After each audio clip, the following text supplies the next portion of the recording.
নমস্কার, আমি শ্রীরূপ রয়েছি তোমাদের সঙ্গে।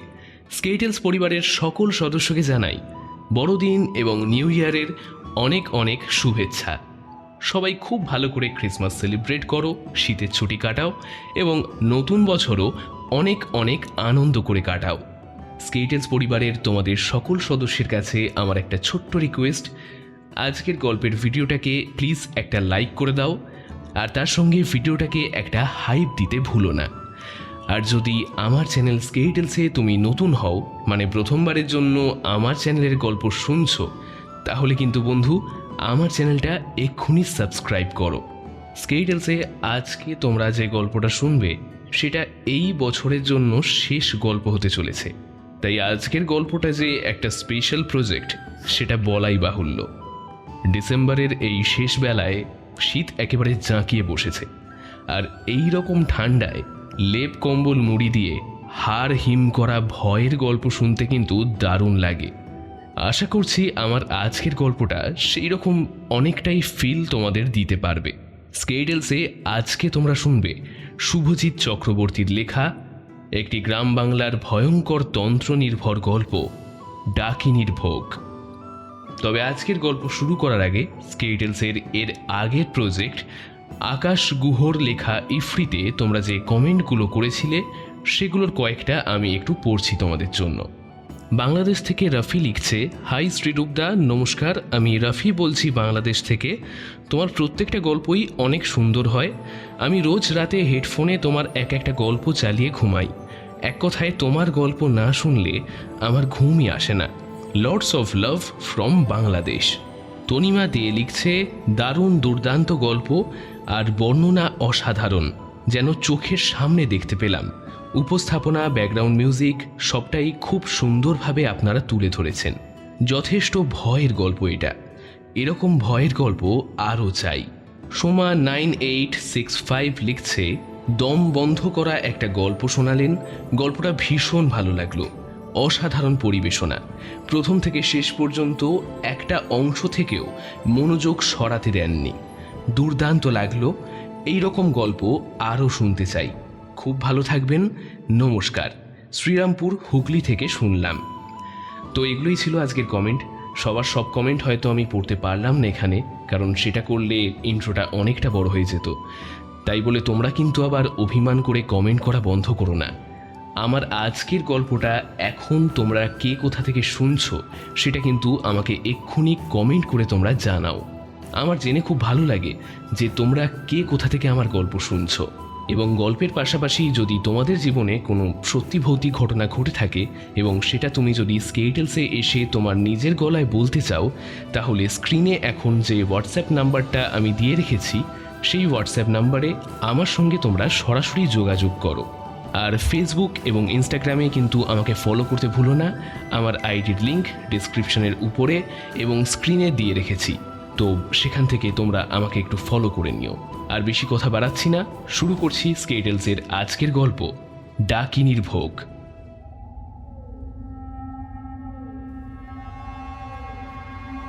নির্জন রাত, গভীর বনানীর অলিতে গলিতে বয়ে চলেছে সূক্ষ্ম এক বাতাস।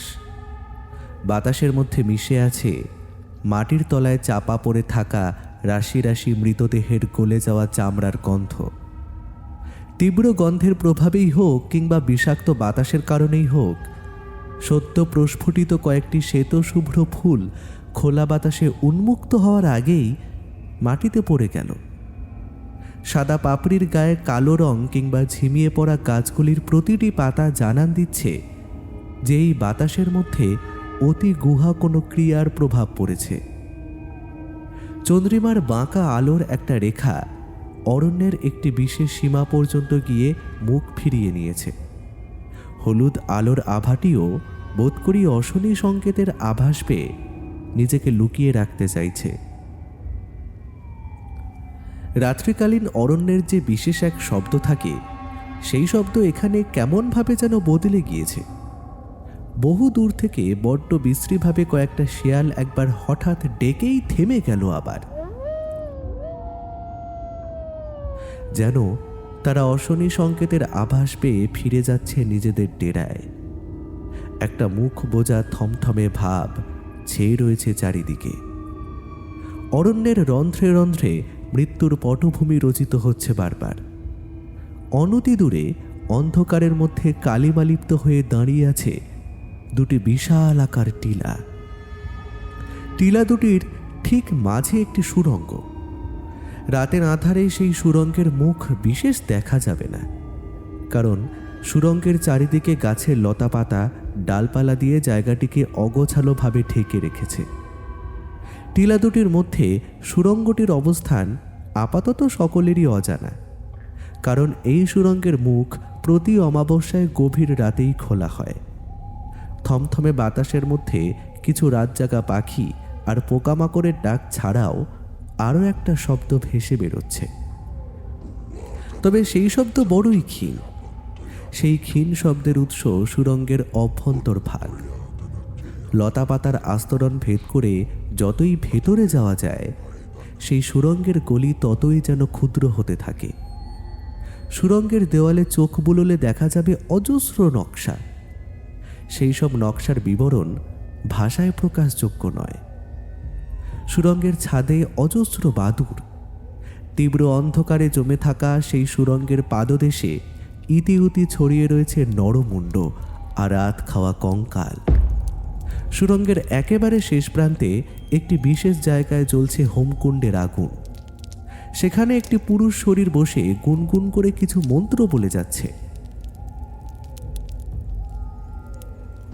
এই জায়গাটি অপেক্ষাকৃত প্রশস্ত।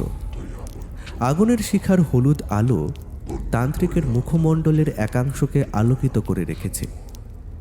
তান্ত্রিকটির বিকৃত মুখমণ্ডলের দৃশ্য দেখলে যে কারোর বুকের রক্ত নিমেষে জল হয়ে যাবে। জ্বলতে থাকা আগুনের সামনে রাখা আছে একটি 5 বছর বয়সী শিশুকে। শিশুটির মুখ চোখ বাঁধা। তাকে অজ্ঞান করা হয়েছে। শিশুটি এই গ্রামের নয়। একটি বৃত্তের ভেতরে হলুদ ও কালো এক তরল দিয়ে নির্মিত একটি বিশেষ জায়গায় শিশুটিকে রাখা হয়েছে। ঘুমন্ত শিশুটির শরীরে লাল জবার রস, একটি ছুরি দ্বারা বিদ্ধ কাকের বুক থেকে জমা করা রক্ত, গোলাপ জল ও সিঁদুরের মিশ্রণ দিয়ে তৈরি এক তরল নিয়ে বেশ ভালো করে মাখানো হয়েছে শিশুটির দেহে। একটি বিশ্রী গন্ধ বেরিয়ে আসছে সেই জায়গা থেকে। ইতিমধ্যেই সেই কটু গন্ধ ছড়িয়ে পড়েছে সর্বত্র। মন্ত্র পড়ে চলার গতি যত বাড়ছে, ততই সেই অন্ধকার কৃপসম জায়গায় একটি প্রকট বুনো গন্ধ মাথা চারা দিয়ে উঠছে। বাতাসের মধ্যে মৃদু এক আলোড়ন সৃষ্টি হতেই তান্ত্রিক তার বাম পাশে থাকা একটি মাটির সরা আগুনের সামনে তুলে ধরে। সেখানে রাখা ছিল অর্ধগলিত একটি রুই মাছ ও একটি ছাগলের মুন্ড। ছাগলের মুন্ডটির ওপর বেশ করে সিঁদুর মাখিয়ে একদম মাথার দিকে সামান্য কর্পূর রেখে সেটিকে জ্বালিয়ে ঘড়ির কাঁটার দিকে 3 বার গোল করে ঘুরিয়ে একটি অদ্ভুত মন্ত্রোচ্চারণ করেন। ও ডাকিনিভ্য নমঃ, মহাডাকিনিভ্য নমঃ। আহ পাতু ইয়া গচ্ছ, ইহ গচ্ছ, ইহ তিষ্ঠৌ, ইহ তিষ্ঠৌ। এরপর সেই তান্ত্রিকের মুখে ফুটে ওঠে একটি অদ্ভুত বাঁকা হাসি। সেই হাসির আড়ালে লুকিয়ে আছে তীব্র হিংসা ও চরম কূটনৈতিক পরিকল্পনা। হোমকুণ্ডের আগুনের রং এবার ধীরে ধীরে হলুদ থেকে কৃষ্ণবর্ণ ধারণ করতে শুরু করেছে। সেই রং পরিবর্তনের সাথে সাথে চারপাশের আবহাওয়া যেন ক্রুদ্ধ হয়ে উঠল। যেন স্থির প্রকৃতির মধ্যে অপ্রাকৃতিক কোনো জগতের রাস্তা উন্মুক্ত হয়ে যাওয়ায় প্রকৃতির স্বাভাবিক গতিতে তীব্র বাধা পড়ল। প্রলয় বিষাণ বেজে উঠল কালো মেঘে ঢেকে থাকা আকাশের বুকে।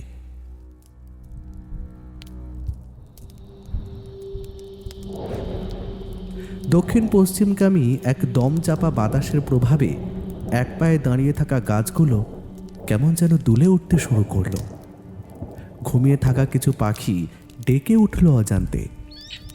সুড়ঙ্গের ভেতরে ততক্ষণে শুরু হয়েছে এক মহাপ্রলয়। জীবন্ত হয়ে উঠছে শত শত বছর আগে হারিয়ে যাওয়া নরকঙ্কাল, অদ্ভুত দর্শন জীব এবং কিছু মাংস ভক্ষণকারী খেচর। তাদের অস্তিত্ব ইহ জগতের নয়। তারা উঠে আসছে মৃত্যু পরবর্তী জীবনের শেষ স্তর থেকে। অগ্নিকুণ্ডের শিখা যখন ভয়াল দর্শন আকার ধারণ করেছে, তখন তান্ত্রিক কিছু আভাস পেয়ে মহানন্দে অট্টহাসিতে ফেটে পড়ছে। সেই হাসির ধ্বনি দূর দূরান্তে গ্রামের সীমানায় থাকা নিদ্রামগ্ন মানুষের কান অবধি পৌঁছচ্ছে। তারা জানে না কোন বিপদের জন্ম হচ্ছে এই গ্রামে। হাসি থামিয়ে তান্ত্রিক বলেন, আয় আয়, তোর জন্য ভোগ প্রস্তুত করেছি আমি, এসে ভোগ গ্রহণ কর, আয়। সহসা আকাশ বাতাসের বুক চিরে তীব্র এক হুঙ্কার ভেসে ওঠে, যেন কোটি কোটি বছর ধরে ঘুমিয়ে থাকা কোনো শক্তিকে হঠাৎ জাগিয়ে তোলা হয়েছে। আর তাতেই তার ক্রোধ ভয়াল আকার ধারণ করেছে। নরকঙ্কালের দল তান্ত্রিককে গোল করে ঘিরে গমগমে স্বরে কিছু একটা বলছে। তাদের প্রতীক্ষার অবসান এই বুঝি হয়। বাচ্চা শিশুটি চোখ খোলে আর তীব্র এক ভয়ে কেঁদে ওঠে। সেই ক্রন্দন ধ্বনি যত বাড়ছে, ততই যেন আগুনের শিখা মাত্রা ছাড়িয়ে সুরঙ্গের ছাদ স্পর্শ করছে। তান্ত্রিক বিশেষ এক মুদ্রার ভঙ্গিতে বসে এবার আগুনের মধ্যে নিজের বুক চিরে বেশ খানিক রক্ত ঢেলে দিতেই আগুনের শিখা থেকে বেরিয়ে আসে বিকট দর্শন এক নারী মূর্তি। উন্মুক্ত কেশরাশির প্রতিটি কেশ যেন বিষাক্ত সাপের ফনা।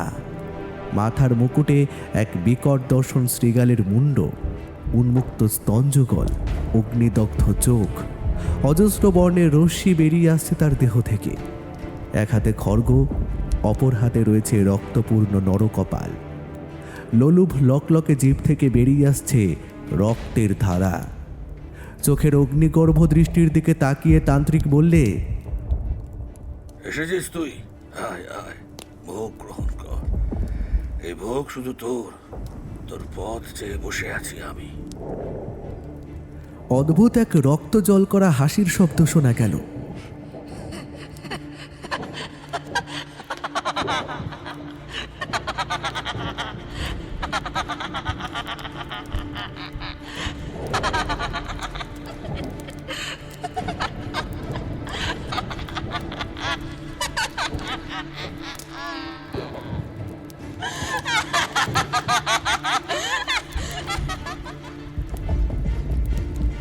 দক্ষিণা বাতাসের ওপর পা ফেলে সেই হাসির ধ্বনি পৌঁছে যায় দূর দূরান্তে। আগুনের রং ঘোলাটে থেকে ধীরে ধীরে নিভু নিভু হয়ে আসে। তীক্ষ্ণ নখযুক্ত লম্বা লিকলিকে হাত দিয়ে শিশুটির দেহটিকে তুলে নিয়ে এক নিমেষে তাকে একটি মাংসের পিণ্ডতে পরিণত করে। হাড় ভাঙার শব্দ ও রক্তের স্রোত বেরিয়ে এসে অন্ধকারের গহ্বরকে সর্বত্রকে রক্তাক্ত করে দেয়। তারপর ধীরে ধীরে সেই ভোগ গ্রহণ করে তৃপ্ত হয়ে সেই অপশক্তি তান্ত্রিকের দিকে তাকিয়ে বর চাওয়ার কথা জিজ্ঞেস করে। আলো আঁধারের মধ্যে মিশে থাকা সেই ভয়ঙ্কর দৃশ্যকে এবার আরও প্রকট করে তুলছে কালো অশরীরীর দল, যারা কিনা ডাকিনীর অনুচর। এই গ্রাম আমাকে বুঝতে শেখেনি। এই গ্রামের প্রতিটা মানুষ আমার শক্তিকে গ্রাহ্য করেনি। তারা আমাকে গ্রাম ছাড়া করেছে। ওই জানোয়ারগুলোকে আমি বোঝাতে চাই যে আমি কে। এই বীরেন তান্ত্রিককে ওরা অপমান করেছে।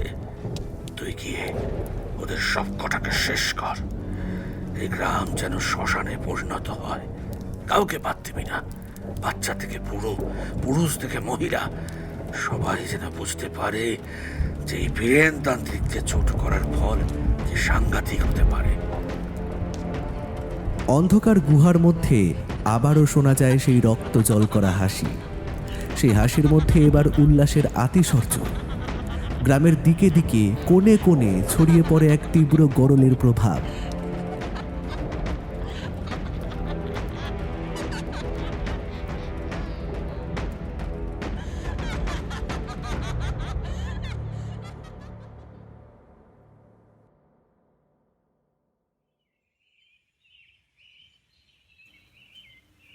রাতের অন্তিম প্রহরকে ধীরে ধীরে দূরে ঠেলে সরিয়ে দিচ্ছে রবির স্নান কিরণ।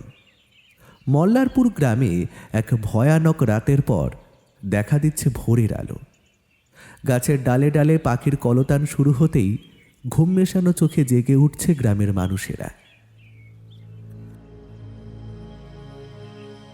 গভীর রাতের অন্ধকারে ঘরের বাইরে একা এসে দাঁড়িয়েছে বছর কুড়ির নকুল। অন্ধকার প্রান্তরের ছায়াহীন ধুধু জ্যোৎস্না ভরা রাত্রির রূপ বড়ই মায়াবী। এমন বিজন বিশাল উন্মুক্ত প্রকৃতির চিত্তাকর্ষক চাহনি মাতাল করে তুলছে নকুলের বক্ষ মাঝের হৃদয়ে ফেলার মাঝিকে। মন মাঝি দাঁড় বেয়ে ভেসে চলেছে আকাশের অগণিত নক্ষত্রদের অলিগলিতে, খুঁজে চলেছে একটা মুখকে, তার মায়ের মুখ। আজ কতদিন ঠিক হলো তা নকুলের মনে নেই, তবে সে এটুকু জানে ওই তারাদের জগতেই তার মা তাকিয়ে রয়েছে তার দিকে। নকুলের এখন ইচ্ছে করছে তার মায়ের সেই স্নেহের ছোঁয়া পেতে, ইচ্ছে করছে মাকে জড়িয়ে ধরতে, ইচ্ছে করছে শুনতে মায়ের গলার ডাকটাকে, কিন্তু সে পারবে না। আকাশের উজ্জ্বল তারাগুলোকে কল্পনার সুতোয় যুক্ত করলে সে যেন আবার তার মাকে খুঁজে পায়। দুই চোখ বেয়ে জলের ধারা নেমে এসে ভিজিয়ে দেয় তার গালের একটা অংশকে। চোখের জলটা মুছে যখনই সে ঘরের ভেতরে ঢুকতে যাবে, এমন সময় সামনের ঝোপঝাড়গুলোর আড়াল থেকে বেরিয়ে আসে একটি অবয়ব। ততক্ষণে চোখ শুয়ে গেছিল হিরুর। সেই আলো অন্ধকারের আড়াল থেকে তার সামনে এগিয়ে আসছে একটি নারী মূর্তি। সেই মূর্তি এক পা করে এগিয়ে এসে থামল নকুলের কাছে। তার মাথাটা কেমন ঘুরে উঠল, গায়ের লোমগুলো অজানা কোনো আতঙ্কে খাড়া হয়ে উঠল। সে কি ঠিক দেখছে নাকি মনের ভুল? হাতে একটা চিমটি কেটে সে ব্যথা অনুভব করল। এর মানে সে স্বপ্ন দেখছে না।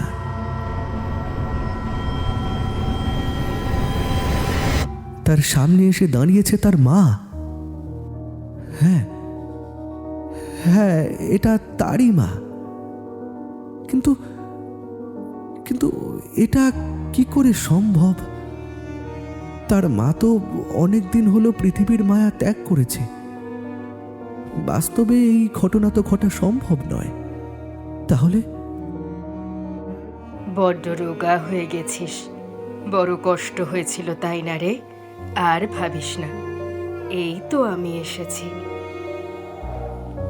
তুই তো আমার কথাই ভাবছিলি এতক্ষণ। তোর ভালোবাসার টানে আমি এলাম। আয় আয়, আমায় জড়িয়ে ধর, আয়। এ কি সত্যি স্বপ্ন না বাস্তব? ভাগ্য দেবতা কি তার কষ্টের, তার যন্ত্রণার কথা ভেবে তার মাকে ফিরিয়ে দিয়েছে?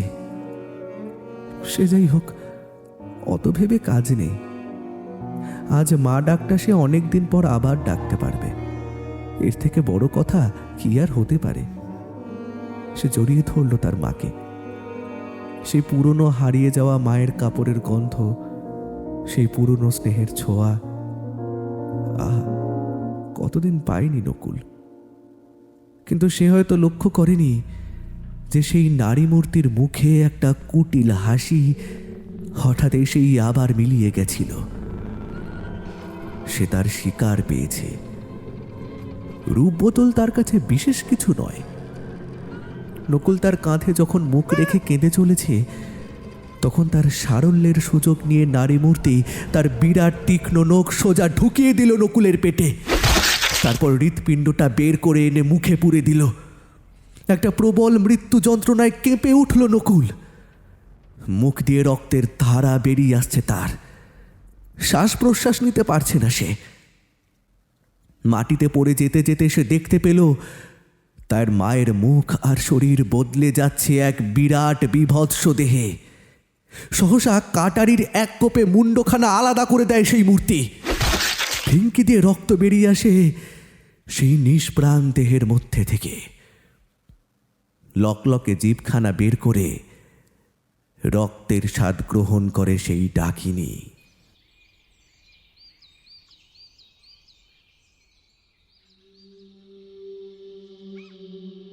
পরদিন সকালে গ্রামের সকলেই নকুলের দেহটা উদ্ধার করে তার ঘরের সামনে। সেই দেহের অবস্থা দেখে গ্রামের মেয়ে বউরা আঁতকে ওঠে। দেহ না বলে বরং দেহের অংশ বলাই ভালো হবে। মুন্ডখানা উধাও। নিপেন বাগচি বলে উঠল, এই যে কোনো বাঘের কাজ বলে মনে হচ্ছে। ইস, পেটের দিকটায় একবার আঁচড়খানা দেখো, যেন পেট ফুঁড়ে নাড়ি ভুড়ি খেয়েছে। কিন্তু মুন্ডুখানা আলাদা করলো কিভাবে?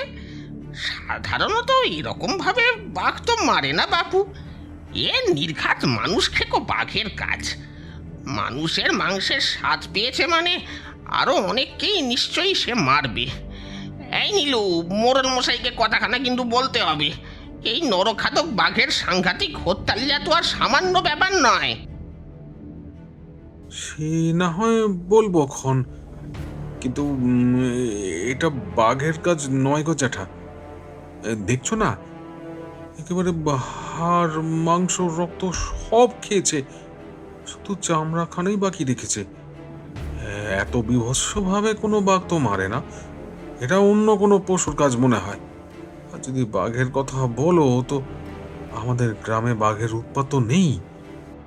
নীলু আরও কিছু বলতে যাচ্ছিল, কিন্তু তাকে থামিয়ে বছর 50-এর উদয় বাণিজ্য বলে ওঠে, এমন মরা বাপের জন্মে দেখিনি। বাপ তো দূরে থাক, এরকম মাথা আলাদা করে রক্ত শূন্য করে কোনো পশু যে কাউকে মেরে ফেলে তা আগে শুনিনি। গ্রামের শ্মশানে অর্ধেক দেহকে সৎকার করে যে যার ঘরে ফিরে আসে সবাই। মনে একটা ভয়ের সূত্রপাত হলেও তার স্থায়িত্ব নিতান্তই দিন সাতেকের বেশি ছিল না। ধীরে ধীরে সবার মনে সাহসের সূত্রপাত ঘটলেও দ্বিতীয় ঘটনার পর সেই ভয় আবার তাদের আষ্টে পৃষ্ঠে জড়িয়ে ধরে। অমাবস্যার রাত। মল্লারপুর গ্রাম থেকে যে রাস্তাটা উত্তর পশ্চিমে বেঁকে ন্যাড়াখড়ির জঙ্গলে এসে মিশেছে, সেই রাস্তা ধরে অজয় ঘোষাল আসছেন। অজয় ঘোষালের মেয়ে শ্রীময়ীর সামনের অঘ্রাণে বিয়ে। অনেক কাঠখড় পুড়িয়ে এই সম্বন্ধটা জোগাড় করেছেন তিনি। তার মেয়ে এমনিতে দেখতে খুবই সুন্দর, তবে গায়ের রংটা একটু চাপা হওয়ায় বেশ কিছু সম্বন্ধ বিয়ে করতে নাকচ করেছে। তবে যাদের সাথে বিয়ে হচ্ছে তারা খুবই ভালো মনের মানুষ। ছেলের বাবার মস্ত বড় কাপড়ের দোকান। ছেলে আর বাবা মিলে কাপড়ের দোকানের ব্যবসাকে আরও জাঁকিয়ে গড়ে তুলেছে। আজ ওনাদের বাড়িতেই যেতে হয়েছিল অজয়বাবুকে। ছেলের বাড়ি থেকে বেনারসে পাঠিয়েছে, তা আনতেই বিশেষত যাওয়া। তবে বাজার থেকে তাকেও বেশ কিছু সামগ্রী কিনতে হতো। সেগুলো নিয়ে ফেরার পথ ধরতেই সূর্য পশ্চিম দিকে ঢলে পড়েছে অনেকক্ষণ। এদিকটা রাতের আঁধার বেশ গাঢ়, তার উপর আবার ঝিমঝিম করে বৃষ্টি পড়ছে। রাস্তাটায় রাতের দিকে বিশেষ কেউ আসে না। সকালের দিকে মাঝে মাঝে কোনো কোনো কাঠুরিয়া জঙ্গলে এসে কাঠ, ফুল, মধু ইত্যাদি সংগ্রহ করে। ভিজে মাটির রাস্তার উপর দিয়ে হেঁটে চলেছেন অজয়বাবু। পাশের অন্ধকার জঙ্গলে এক পায়ে দাঁড়িয়ে থাকা গাছগুলোর মাথায় মাঝে মাঝে কিছু নাম না জানা পাখি ডেকে উঠছে। কখনো কখনো তাদের ডানা ঝাপটানোর আওয়াজ শুনে সেই দিকে মুখ ঘুরিয়ে তাকাচ্ছেন অজয় ঘোষাল। একটা ঋণ ঋণে ঠান্ডা বাতাস তার দিকে বয়ে এসে নিভিয়ে দিতে চাইছে তার শেষ আলোর সম্বলটুকুকে। জঙ্গলের পথ ধরে তিনি যখন প্রায় অনেকটাই চলে এসেছেন, তখন হঠাৎ করে তিনি যেন গাছগাছালির ভেতর থেকে একটা চাপা কান্নার আওয়াজ শুনতে পেলেন।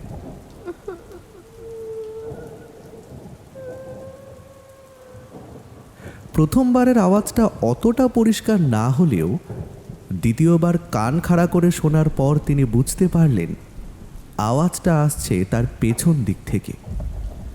মনে মনে ভাবলেন হয়তো কোনো বেড়াল জাতীয় কিছু হবে, কিন্তু আওয়াজটা বেড়াল না হয়ে কোনো বাচ্চা ছেলের বললেই হয়তো ভালো হবে।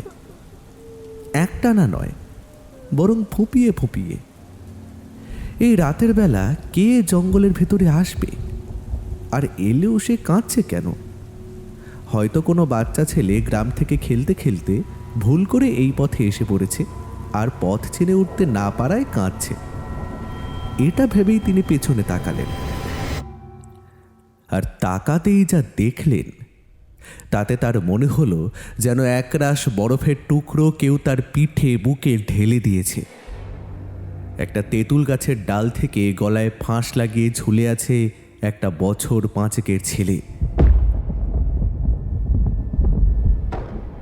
চোখ সম্পূর্ণ বোঝা, কিন্তু তার গলার ভেতর থেকেই যেন কান্নার আওয়াজটা আসছে।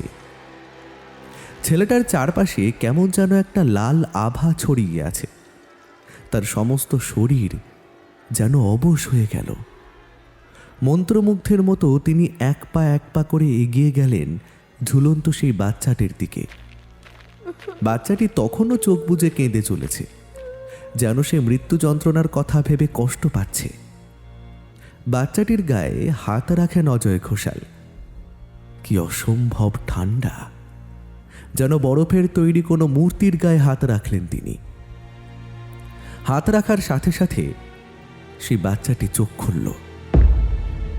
না, চোখ বললে হয়তো ভুল হবে, কারণ যেখানে চোখ থাকার কথা সেই স্থানে রয়েছে দুটো কালো গর্ত।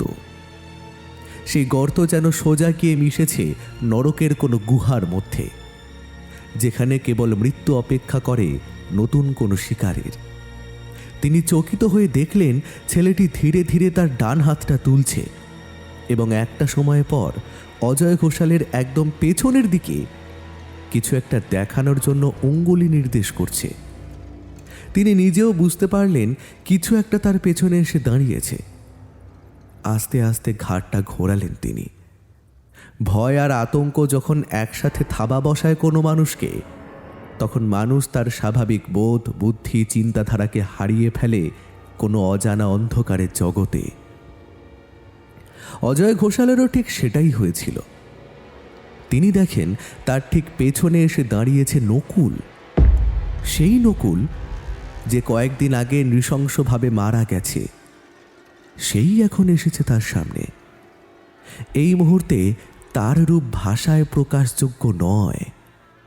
মাথাটা নেই, কাটা গলার ভেতর থেকে অনর্গল ঝরে পড়ছে তাজা রক্ত। হাত পাগুলো কেমন বিশ্রীভাবে বেঁকে গিয়েছে।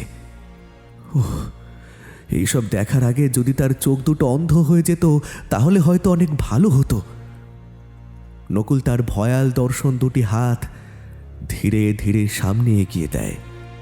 তারপর অজয় ঘোষালকে জাপটে ধরে নিজের কোলের ওপর উপুর করে শুইয়ে দেয়। তারপর পিঠের ভেতর চামড়া মাংস ভেদ করে শিরদাঁড়াটিকে চেপে ধরে। নড়াত করে একটা শব্দ হওয়ার সাথে সাথে সেটিকে ভেঙে দুটুকরো করে দেয় নকুল।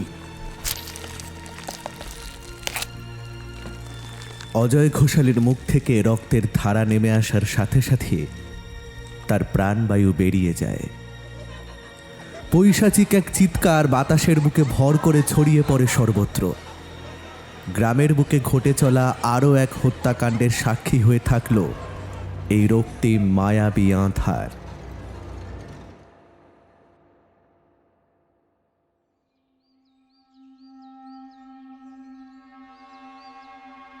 গ্রামের মোড়ল হরিহর মুখুজ্জে খুবই বিনয়ী ও সেবাপরায়ণ ব্যক্তি।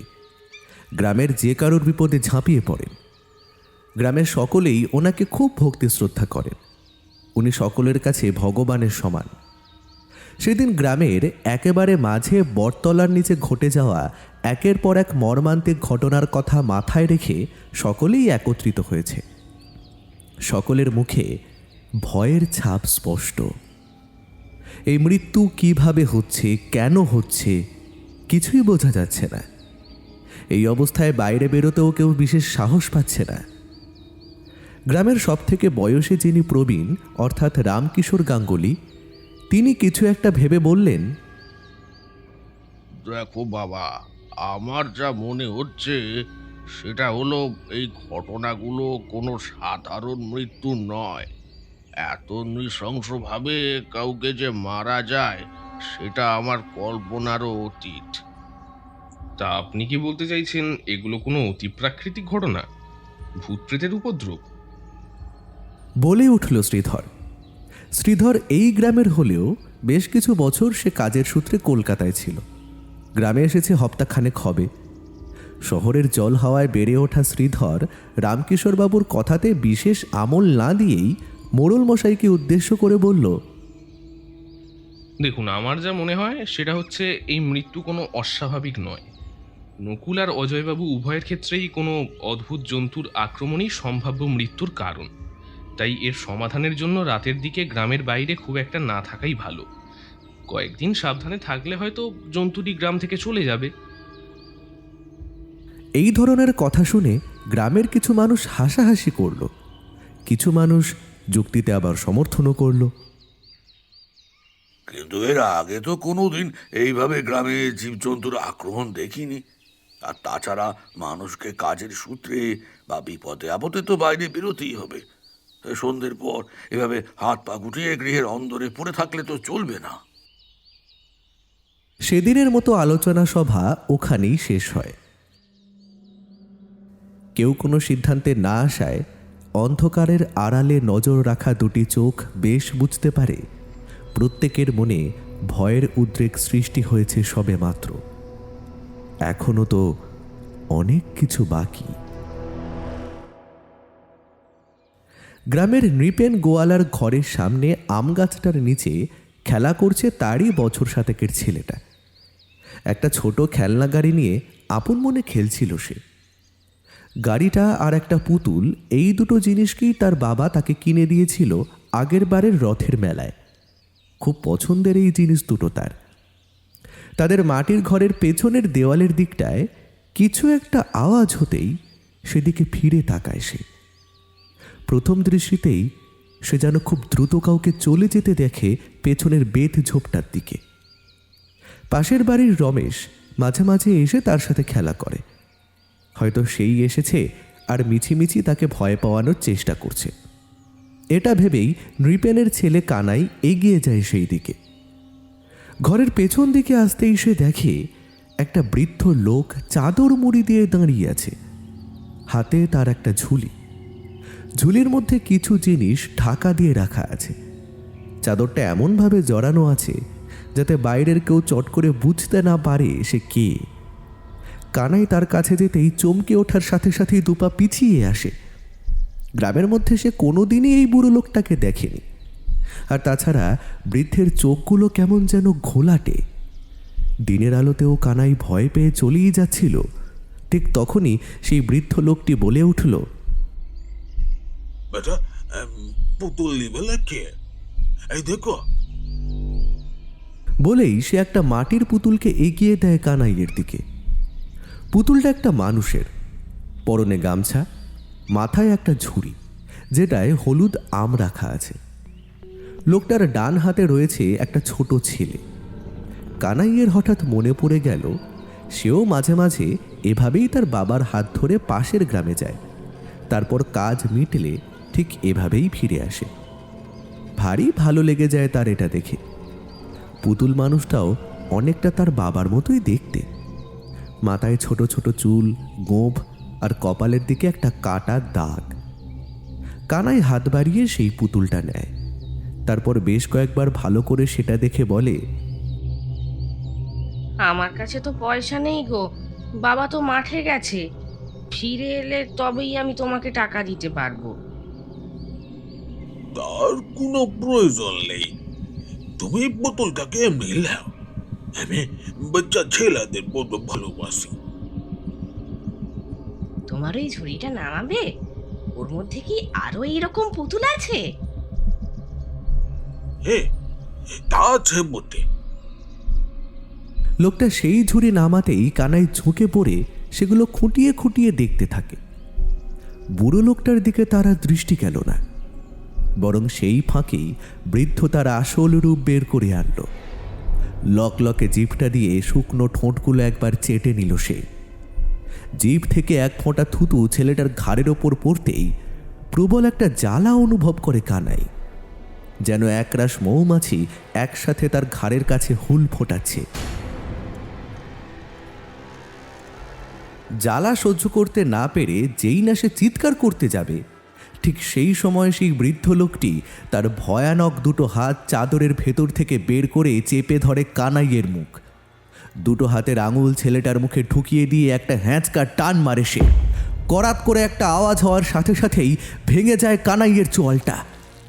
তার চোখের ভেতর থেকে বেরিয়ে আসা জলের মধ্যে যে যন্ত্রণাটা জমেছিল সেটা সেখানেই আটকে গেল। রক্তের স্রোত বেরিয়ে এলো মৃত কানাইয়ের মুখের ভেতর থেকে। লোকটার দেহ এবার বদলে যেতে থাকলো এক ভয়ানক শরীরে। মুখের ধারালো দাঁতগুলো দিয়ে সজোরে একটা মরণ কামড় বসিয়ে দিল কানাইয়ের মাথায়। মাথার শক্ত খুলি ভেদ করে সেই ধারালো দাঁত ঢুকে গেল তার মাথায়। চোঁচো শব্দ করে মাথার ভেতর থেকে বেরিয়ে আসা খিলু আর রক্তকে কিছুটা শুষে বাকি শরীরটাকে ঘরের সামনেটায় ছুঁড়ে ফেলে দিল সেই বিশাল আকার শরীর। নিজের তৃষ্ণা মিটিয়ে সে এবার মিশে গেল বাতাসের মধ্যে।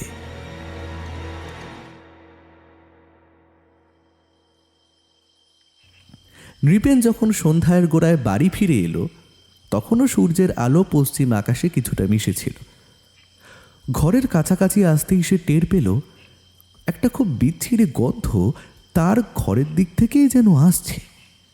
কাকগুলো ঘরের কাছে রাম গাছ আর কাঁঠাল গাছটায় বসে বসে বিশ্রীভাবে ডেকে চলেছে। মনটা কেমন কু ডাকতে শুরু করলো তার। ছেলেটা ঘরে একাই থাকে, যদিও সে বারণ করে গেছে যে তার বাবা বাড়িতে না আসা পর্যন্ত সে যেন কোনোভাবেই বাইরে না বের হয়, কিন্তু তাও ছোট ছেলে তো।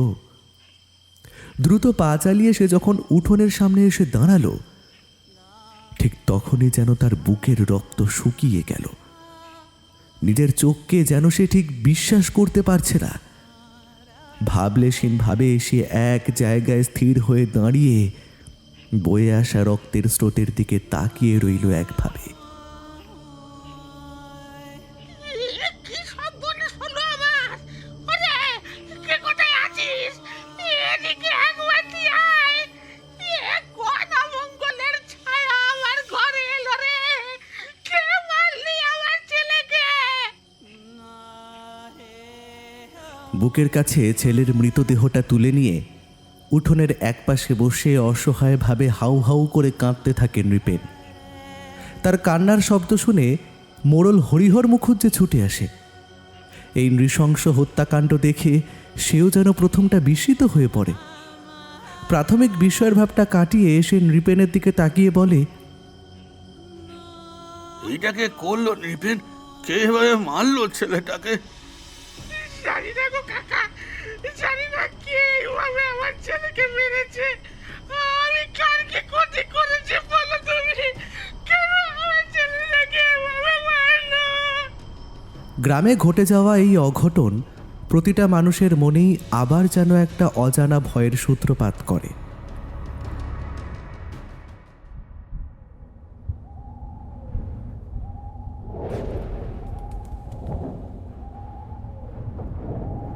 ভবেশের আজকে গ্রামে ফিরতে বেশ দেরি হয়ে গেছে। পাশের গ্রাম ভগবানপুরে সে আজ গিয়েছিল তার মামার সাথে দেখা করতে। কিছু জমিজমা সংক্রান্ত ব্যাপারে তাকে যেতে হয়। হঠাৎ বৃষ্টি শুরু হওয়ায় তার গ্রামে ফিরতে বেশ সন্ধে হয়ে যায়। এমনিতেই গ্রামের মানুষেরা সন্ধ্যের পর আর বেশি ঘরের বাইরে বেরোয় না। আর তাছাড়া কয়েকদিন আগে থেকে যেভাবে গ্রামের মানুষগুলো মারা যাচ্ছে তার বর্ণনা শুনে অন্য কারোর ভয় না পেলেও ভবেশের বেশ ভয় পেয়েছিল। তাই সন্ধ্যায় সে সচরাচর বাইরে বেশি থাকে না। না, তাড়াতাড়ি পা চালিয়ে জঙ্গলটা পেরোতে হবে। কেন যে মূর্তি এই জঙ্গলের কাছের রাস্তাটা ধরলাম, না জানি কোন বিপদ আবার গা ঢাকা দিয়ে লুকিয়ে আছে। নিজের মনে বিড়বিড় করে ওঠে ভবেশ। একটা জলো হাওয়া মুখে এসে ধাক্কা দিচ্ছে তার। জঙ্গলের মধ্যে কেমন যেন একটা অপ্রাকৃতিক নীরবতা বিরাজ করছে। হাঁটার গতি সে বাড়িয়েছে বটে, তবে কিছু কারণবশত ওর হেঁটে চলার শক্তি কমে আসছে। একটা ভ্যাপসা গন্ধ পাশের মরা ডোবা থেকে ভেসে আসছে। এখানের আবহাওয়াটাও কেমন যেন বদলে যাচ্ছে ধীরে ধীরে। ভবেশের কেন যেন মনে হচ্ছে দুটো চোখ তার উপর ক্রমাগত নজর রাখছে। রাম রাম রাম রাম, হে ঠাকুর, দয়া করে এই জঙ্গলখানা পার করে দাও। ওই তো গ্রামের পথ দেখা যাচ্ছে, আর একটু হাঁটলেই গ্রামের মুখে পৌঁছে যাবে ভবেশ। হঠাৎ সে দাঁড়িয়ে পড়ে। বৃষ্টি থেমে গেছে অনেকক্ষণ, তাহলে তার হাতে মাথায় এই জলের ফোঁটা পড়ছে কোথা থেকে? না, ঠিক জল বললে ভুল হবে, আঠালো কিছু চ্যাটচ্যাটে তরল। মাথাটা উপরে তোলে ভবেশ, আর তারপর সে যা দেখে তা দেখে তার চোখ যেন স্থির হয়ে যায়। পালাতে চাইছে সে, কিন্তু কোনো কারণে তার পা দুটো যেন মাটিতে গেঁথে গেছে। তার পেছনে এসে দাঁড়িয়েছে একটি বীভৎস নারী মূর্তি। তার বিরাট কেশরাশি যেন বিষধর সাপের ন্যায় হিস হিস শব্দ তুলে তাদের উপস্থিতি জানান দিচ্ছে। অন্ধকারের মধ্যেও সে স্পষ্ট দেখতে পায় সেই নারী মূর্তির লকলকে লম্বা জিভ থেকে লালা ঝরে পড়ছে। সেই কালো ছায়ার ভয়ঙ্কর রূপ দেখে পলকে ভবেশের বুকের রক্ত জল হয়ে যায়। প্রবল মৃত্যু যন্ত্রণায় ডুকরে কেঁদে ওঠে সে। সেই ভয়াবহ শক্তি ভীষণ আকার ধারণ করে প্রবল আক্রোশে ঝাঁপিয়ে পড়ার চেষ্টা করল ভবেশের ওপর। ওং চামুণ্ডে নিবৃতে বরদং চ পিশাচ খণ্ডাং করবনে প্রেতং দুর্বোধে সর্ববিনাশে ऐं क्लीं चण्डमुण्डवासनां करन्ते प्रेतं दुर्बोधे सर्वविनाशे ऐं क्लीं चण्डमुण्डवासनां करन्ते। সেই দানবী যেন প্রচণ্ড কিছুর এক ধাক্কায় ছিটকে যায় হাতখানেক দূরে। মুখে সাময়িক একটু তীক্ষ্ণ চিৎকার শোনা যায়, যেন সে কিছুর দ্বারা আঘাত পেয়েছে। ভবেশ পেছনে তাকিয়ে দেখে একজন তান্ত্রিককে। মাথায় জটা, রুদ্রাক্ষের তীব্র বন্ধনে সেই জটা আবদ্ধ। সে তো শুভ্র গায়ের রং। লাল ধুতি পরিহিত তান্ত্রিকের মন্ত্রলেখা উত্তরীয়র মাঝে সাদা পৈতেটা দেখা যাচ্ছে। চোখের মধ্যে এক পবিত্র শক্তির বাস। প্রশস্ত কপালে রক্তচন্দনের তিলক। লম্বা দাড়ি গোঁফের আস্তরণের মাঝেও ওষ্ঠদয় সমানে মন্ত্র আওড়ে চলেছে। ভবেশ ভীতকণ্ঠে জিজ্ঞেস করে, আপনি কে বাবা? দেবেন ভট্টাচার্য। আবার সেই ডাকিনি উঠে দাঁড়ায়। না, ঠিক দাঁড়ায় না, বাতাসে ভেসে ওঠে। এক কালো মেঘের সৃষ্টি হচ্ছে সেই জায়গাকে কেন্দ্র করে। এবার সে আরো ভয়ঙ্কর হয়ে উঠেছে। রাশি রাশি কুণ্ডলীকৃত বলয় ঘিরে ধরছে সেই সদ্য জেগে ওঠা ঘূর্ণিকে কেন্দ্র করে। বাতাসের মধ্যে তীক্ষ্ণ এক ধ্বনি যেন হুঙ্কারের শব্দে সামনে থাকা নবাগত মানুষটিকে তার পথ থেকে সরে যেতে বলছে। ততক্ষণে দেহবন্ধন মন্ত্র পড়ে নবাগত তান্ত্রিক তার আর ভবেশের দেহ বেঁধে দিয়েছে। তারপর ভবেশকে উদ্দেশ্য করে দেবেন ঠাকুর বলে ওঠেন, আমাদের এখনই এখান থেকে যাওয়া দরকার, নাহলে এই শক্তি আরো ভয়ানক হয়ে আমাদের উপরে আঘাত আনতে পারে। চলো এখনই।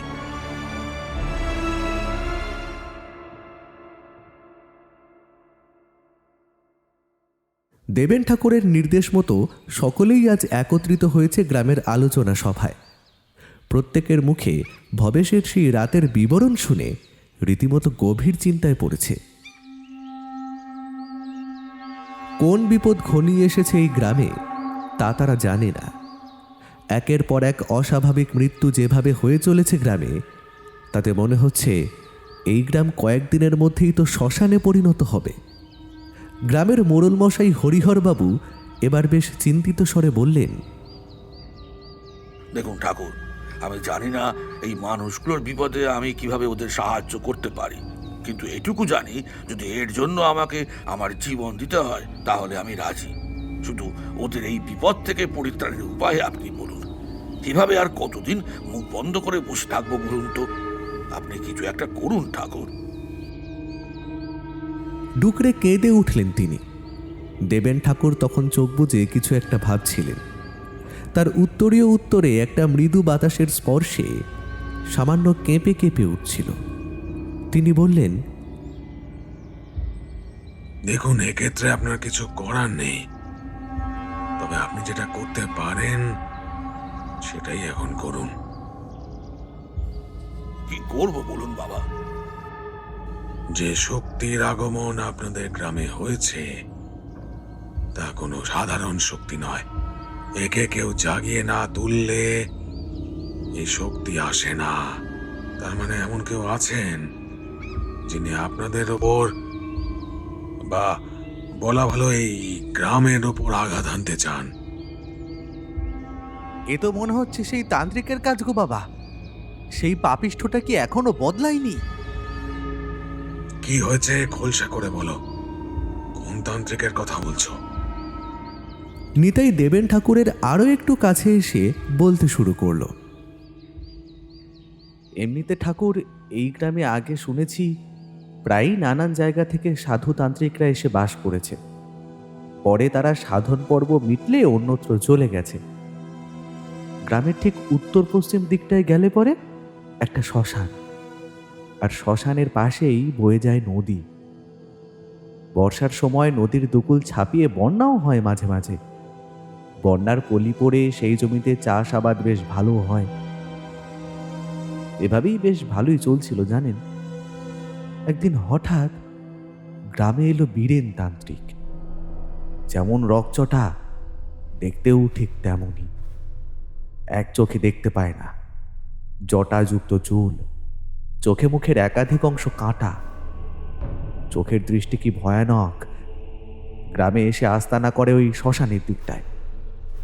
প্রতিটি অমাবস্যায় আমাদের প্রত্যেকের বাড়িতে এসে চাল ডাল নিয়ে যেত নিজের ডেরায়। এভাবেই ধীরে ধীরে গ্রামের অনেক মেয়ে বউরা ওর কাছে যেতে শুরু করে। তখন কি ভালো ব্যবহার! একে ওকে তাবিজ, মাদুলি, জলপোড়া এইসব দিয়ে নানান কথা বোঝাতে থাকে। আর ওখানেই সকলে বিপদ ডেকে আনে। আপনি তো জানেন, গ্রামের দিকে মানুষেরা অল্পতেই সকলকে বিশ্বাস করে ফেলে। আমাদের সারল্যতার সুযোগ নিয়ে সেবার প্রতিজনের গৃহে ঢুকে ভিটে, বাস্তুদোষ এইসব ঘটনার অজুহাত দিয়ে মেয়ে বউদের খারাপ দৃষ্টিতে দেখে, তাদের সাথে অদ্ভুত ভঙ্গিমায় কথা বলে, এইসব নানান কাজ করতে থাকে সে। কিন্তু এদিকে বাকিরা তাকে গুরুর আসন দিয়েছে। সে যে কোন খারাপ মতলব এঁটে এইসব জায়গায় এসেছে তা তো কারো জানা নেই। এভাবেই একদিন লোকটা হরিহর বাবুর বড় ছেলের একমাত্র কন্যা বিনিকে দেখতে পায় বন্ধুদের সাথে খেলা করতে। বছর 11-র ওই বাচ্চা মেয়েটাকে দেখতে পেয়ে কি মনে জাগে ওই পাষণ্ডটার তা আমি জানি না বাবা। মেয়েটাকে নিয়ে সে সকলের অলক্ষ্যে ওই শ্মশানে চলে যায়। এদিকে বড় কর্তা, ছোট কর্তা সকলেই তো লোকজন লাগিয়ে তারা গোটা গ্রাম খুঁজে ফেলে। মেয়েকে কোথাও পাওয়া যায় না। পরে ওর খেলার সঙ্গী সাথীদের জিজ্ঞেস করে জানতে পারা যায় যে বিনি খেলতে খেলতে ওই শ্মশানের দিকটায় চলে গিয়েছিল। পরে দলবল নিয়ে গিয়ে দেখা যায় লোকটা মেয়েটাকে একটা গাছের সাথে বেঁধে তাকে সিঁদুর, হলুদ আর সব কত কি অদ্ভুত ঘোলাটে তরল দিয়ে মাখিয়ে বেঁধে রেখেছে, আর নিজে একটা বিশাল ধারালো অস্ত্রে শান দিচ্ছে। তারপর যা হওয়ার হলো। গ্রামের পুরুষদের চোখে লোকটা ঠকজোচ্চর তো আগেই ছিল। এখন এই দৃশ্য দেখে কেউ আর মাথা ঠান্ডা রাখতে পারেনি। হরিহরবাবুর আদেশে লোকটাকে বেধড়ক মারধর করে মুখে চুনকালি মাখিয়ে গ্রাম থেকে তাড়িয়ে দেওয়া হয়। আর এই ঘটনার ঠিক হপ্তাখানের পর থেকেই এই মৃত্যুর ঘটনাগুলো ঘটতে থাকে বাবা। দেবেন ঠাকুর আবার গভীর চিন্তায় ডুবে যান। কিছু একটা ভেবে তিনি বলে উঠলেন, সে কি করেছে? আমি একবার শ্মশানে যেতে চাই। কেউ কি নিয়ে যেতে পারবে আমায়?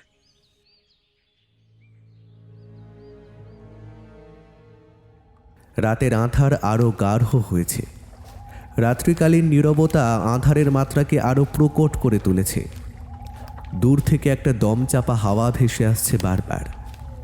রাতের একাকী নিঃসঙ্গতার সাথে গ্রামের মেঠো পথ ধরে এগিয়ে চলেছেন দেবেন ঠাকুর, এবং তার সাথে নিরঞ্জন সমাদ্দার নামের গ্রামের এক মধ্যবিত্ত।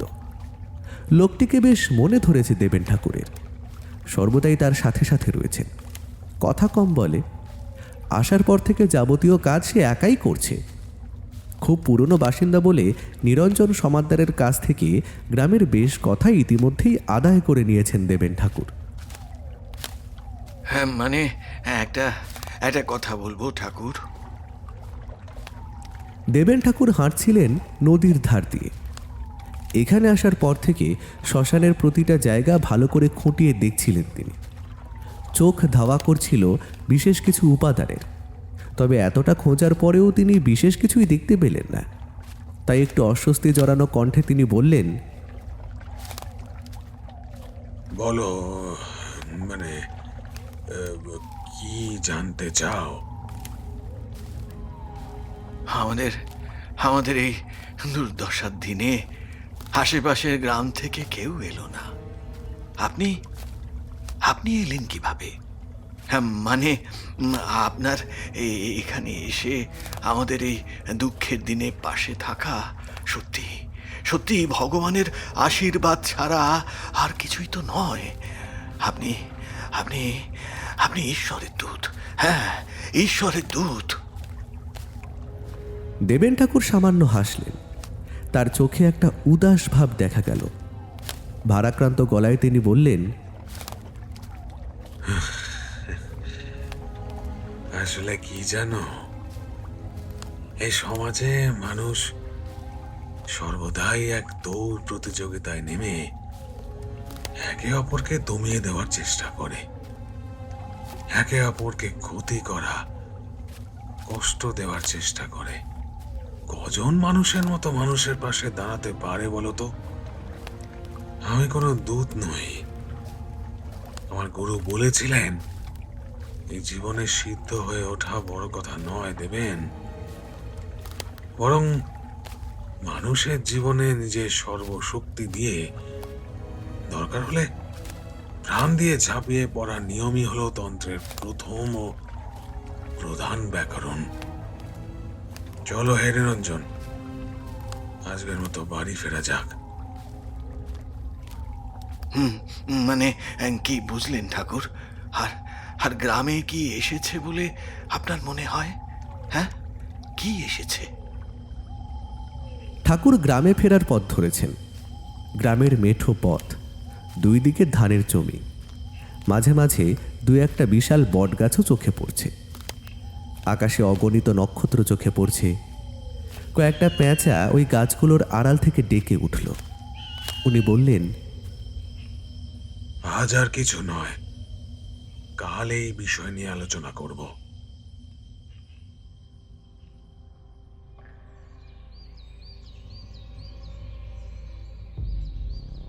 ডাকিনি? সে তো ভয়ানক কাণ্ড। কিভাবে এলো এই ডাকিনি? আরে এভাবে কেন প্রতিশোধ নিচ্ছে? বিষণ্ণ গলায় কথাগুলো বলে উঠলেন হরিহরবাবু।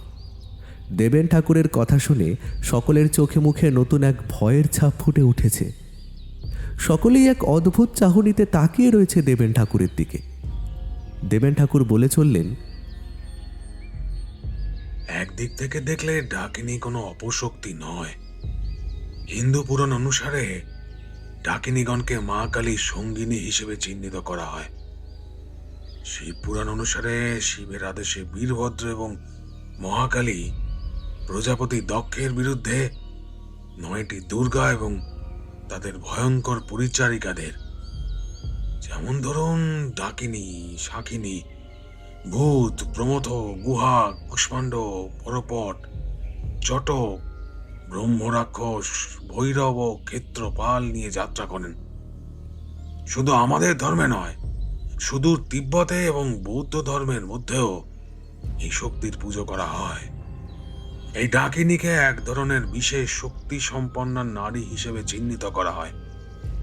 এরা সাধারণত শ্মশানে অবস্থান করে এবং তান্ত্রিক সাধনার মাধ্যমে এই ডাকিনীকে বশে আনা যায়। আশেপাশের প্রায় সকলেই এক মনে শুনে চলেছে বর্ণনা। কিছু ছোট ছেলে মেয়ে সামান্য ভয়ে মায়ের আঁচল ধরেছে। দেবেন ঠাকুর একটু থেমে আবারও বলতে শুরু করেন, ডাকিনী বিশেষ কয় প্রকার হয়। যেমন ধরুন মহা ডাকিনী। এই মহা ডাকিনী আধ্যাত্মিক জ্ঞানের শীর্ষ পর্যায়ে থাকে। এরা সিদ্ধ সাধক ছাড়া বশীভূত হয় না। ধর্ম ডাকিনী। এরা আধ্যাত্মিক সাধনার মাধ্যমে সিদ্ধি অর্জনের পথ দেখায়। কার্মিক ডাকিনী, যারা কিনা জাগতিক ও দৈহিক শক্তির ধারক। শুধু এটুকুই নয়, তন্ত্রমতে ডাকিনীরা সাধারণত দেবী কালী, দেবী চামুন্ডা বা ভৈরবী অনুসারে শক্তি বলে বিবেচিত হন। এদের মধ্যে রয়েছে শক্তিদায়িনী ডাকিনী শক্তি, রক্ষাকারী ডাকিনী শক্তি এবং ভয়ঙ্করী ডাকিনী।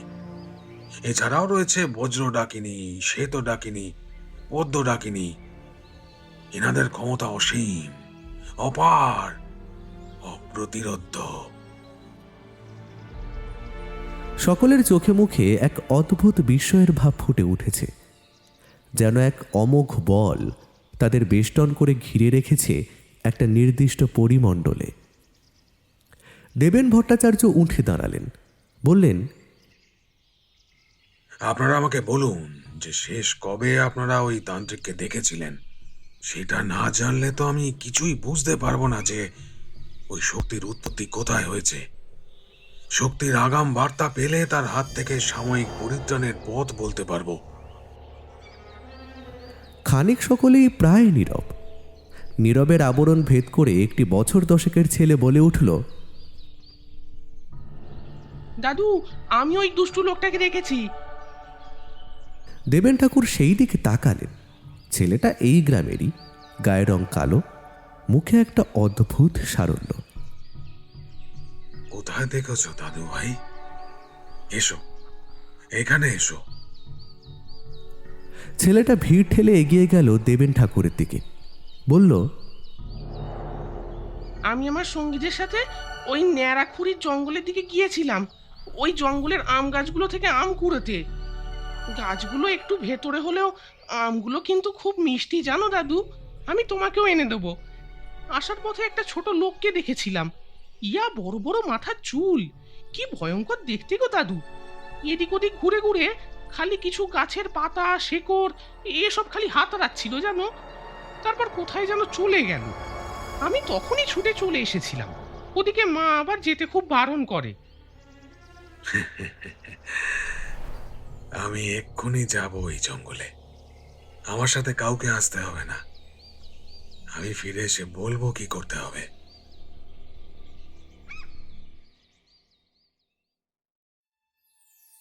তোমরা শুনছো স্কেটেলসের আজকের গল্প ডাকিনীর ভোগ। গল্পটা এতদূর পর্যন্ত কেমন লাগলো সেটা কমেন্ট করে এক্ষুনি আমাকে জানাও। ভালো লাগলে অবশ্যই ভিডিওটাকে একটা লাইক করো, তার সঙ্গে ভিডিওটাকে একটা হাইপ দাও, এবং স্কেটেলসে যদি তুমি নতুন হয়ে থাকো, মানে প্রথমবারের জন্য আমার চ্যানেলের গল্প শুনছো, তাহলে এক্ষুনি আমার চ্যানেলটা সাবস্ক্রাইব করে নাও। গ্রামে ঢোকার মুখে যে রাস্তাটা উত্তর পশ্চিম হয়ে বাঁ দিকে মজে যাওয়া ডোবাকে রেখে সোজা জঙ্গলের ভেতর চলে গিয়েছে, সেটাই হলো ন্যাড়াখুরির জঙ্গল। এদিকটায় সকালের দিকেও মানুষ সেভাবে আসতে চায় না। এই মুহূর্তে সূর্য ঢলে পড়েছে পশ্চিম আকাশে, তবে একটা রাঙা আলোর রেখা অতি কষ্টে ঘোলাটে হয়ে আলোকিত করার চেষ্টা করছে জঙ্গলটাকে। সামনের বিশাল উঁচু গাছগুলোর মাথায় রাঙা আলোর রেখা রাঙিয়ে তুলছে প্রতিটি পাতাকে। জঙ্গলের ভেতরে ঢোকার একটি নির্দিষ্ট রাস্তা রয়েছে, তবে সেই রাস্তা ব্যবহারযোগ্য নয়, তাই লতা পাতার আবরণে আবৃত হয়ে রয়েছে। দেবেন ঠাকুর খুব সন্তর্পণে ভেতরে ঢুকলেন। গাত্রবন্ধন মন্ত্র পড়ে নিজেকে বন্ধন করে নিলেন। জঙ্গলের আঁধারে পা দেওয়ার সাথে সাথেই একরাশ জমাট আঁধার আছড়ে পড়ল তার ওপর, যেন এক অদৃশ্য বন্ধনই গোটা জঙ্গলের ভেতর এক অমোঘ শক্তির বলয় তৈরি করে রেখেছিল এতক্ষণ।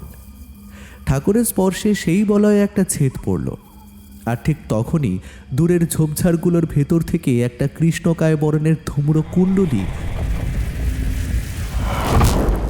প্রবলভাবে পাক খেতে খেতে বাজ পড়ে পুড়ে যাওয়া নারকেল গাছটার ওপরে উঠে গেল।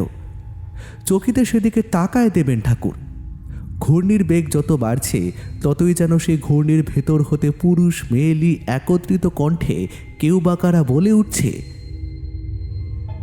চলে যাও, চলে যাও, এ পথ তোমার নয়, সামনে এলে মরবে।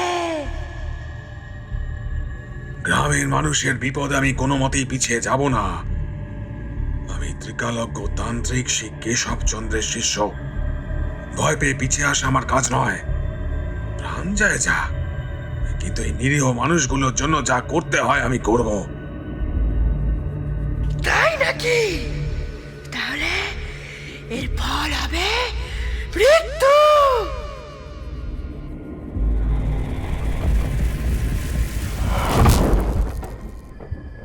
বলেই সেই অদ্ভুত বাতাস হাওয়াতে মিলিয়ে গেল। গুমট অন্ধকার এখনো আগের মতোই ছেয়ে রয়েছে চারিদিকে। বড্ড অদ্ভুত লাগছে দেবেন ঠাকুরের এই জঙ্গলখানাকে। সামনে এগিয়ে যাওয়া ঠিক নয়, কারণ ইতিমধ্যেই সেই বীরেন তান্ত্রিক নিশ্চয়ই জেনে ফেলেছে যে দেবেন ঠাকুর এখানে এসেছে। পূর্ব পরিকল্পনা ছাড়া এখানে আসা উচিত নয়। তাই সে জঙ্গলের ভেতরে একটি নির্দিষ্ট জায়গা থেকে একটুখানি মাটি তুলে নিল। তারপর সেই মাটিটা নিজের নাকের কাছে নিয়ে ঘ্রাণ নিলেন। কিছু একটা বুঝে তিনি তৎক্ষণাৎ জায়গা পরিত্যাগ করে ফিরে এলেন গ্রামে। গ্রামে ফেরার পথে যখন তিনি ধরলেন, তখন দূর থেকে কারোর প্রবল হাসির ধ্বনি শুনতে পেলেন। যেন অট্টহাসির মধ্যে মিশে রয়েছে গগনচুম্বী অহংকার এবং বিশ্বজয়ের উল্লাস। সেই দিকে ভ্রুক্ষেপ না করেই ঠাকুর ফিরে এলেন গ্রামে। দেবেন ঠাকুরের কথা শুনে প্রত্যেকেই খুব বিচলিত হয়ে পড়েছে। কিছুজন অন্যত্র চলে যাওয়ার প্রসঙ্গ তুললে দেবেন ঠাকুর বলেন, যা বুঝলাম তাতে এটুকু আমি নিশ্চিত যে আগত বিপদ যে কোনো মুহূর্তে আপনাদের শেষ করে দিতে পারে। আমি এখানে থাকায় হয়তো সে সাময়িকভাবে বাধা পাচ্ছে, কিন্তু সে চাইলে অনায়াসেই সব কিছুকেই বলকেই শ্মশান ভূমিতে পরিণত করতে পারে। দেখুন, আমি কিছু লুকোতে চাই না। আপনাদের ভাগ্যে যে দুর্ভোগ লেখা আছে তাকে, অর্থাৎ ডাকিনী শক্তিকে আমি কিছুই করতে পারবো না। তবে ভগবান যদি চান তাহলে হয়তো আপনারা রক্ষা পেলেও পেতে পারেন। নিজেদের ঈশ্বরকে ডাকুন এক মনে, আর আমি যা যা আনতে বলছি দ্রুত আনিয়ে দেওয়ার ব্যবস্থা করুন। আর কিছু উপাদানের ব্যবহার আমি আপনাদের জানিয়ে দিচ্ছি, সেগুলো আপনারা আপনাদের গৃহের উপর লাগিয়ে রাখুন। প্রত্যেকে তুলসী গাছে পুজো করুন। দেবেন ঠাকুরের কথা শুনে প্রত্যেকেই খুব বিচলিত হয়ে পড়েছে। কিছুজন অন্যত্র চলে যাওয়ার প্রসঙ্গ তুললে দেবেন ঠাকুর বলেন, গিয়ে লাভ নেই। আপনি যেখানেই যান না কেন, ওই শক্তি মৃত্যুর স্বাদ যখন পেয়েছে তখন কাউকেই রেহাই দেবে না। আমি জঙ্গলের মাটিতে মিশে থাকা এক তীব্র গরলের গন্ধ পেয়েছি। ওই গন্ধ এখন সর্বত্র ছড়িয়ে পড়েছে। তাই ভগবানের উপর বিশ্বাস রেখে নিজের ভিটের মধ্যেই থাকুন। প্রতিজনের ভিটেতে পূর্বপুরুষদের পূর্ণ ক্ষমতার শক্তি মিশে রয়েছে। আপনাদের কিছু হবে না।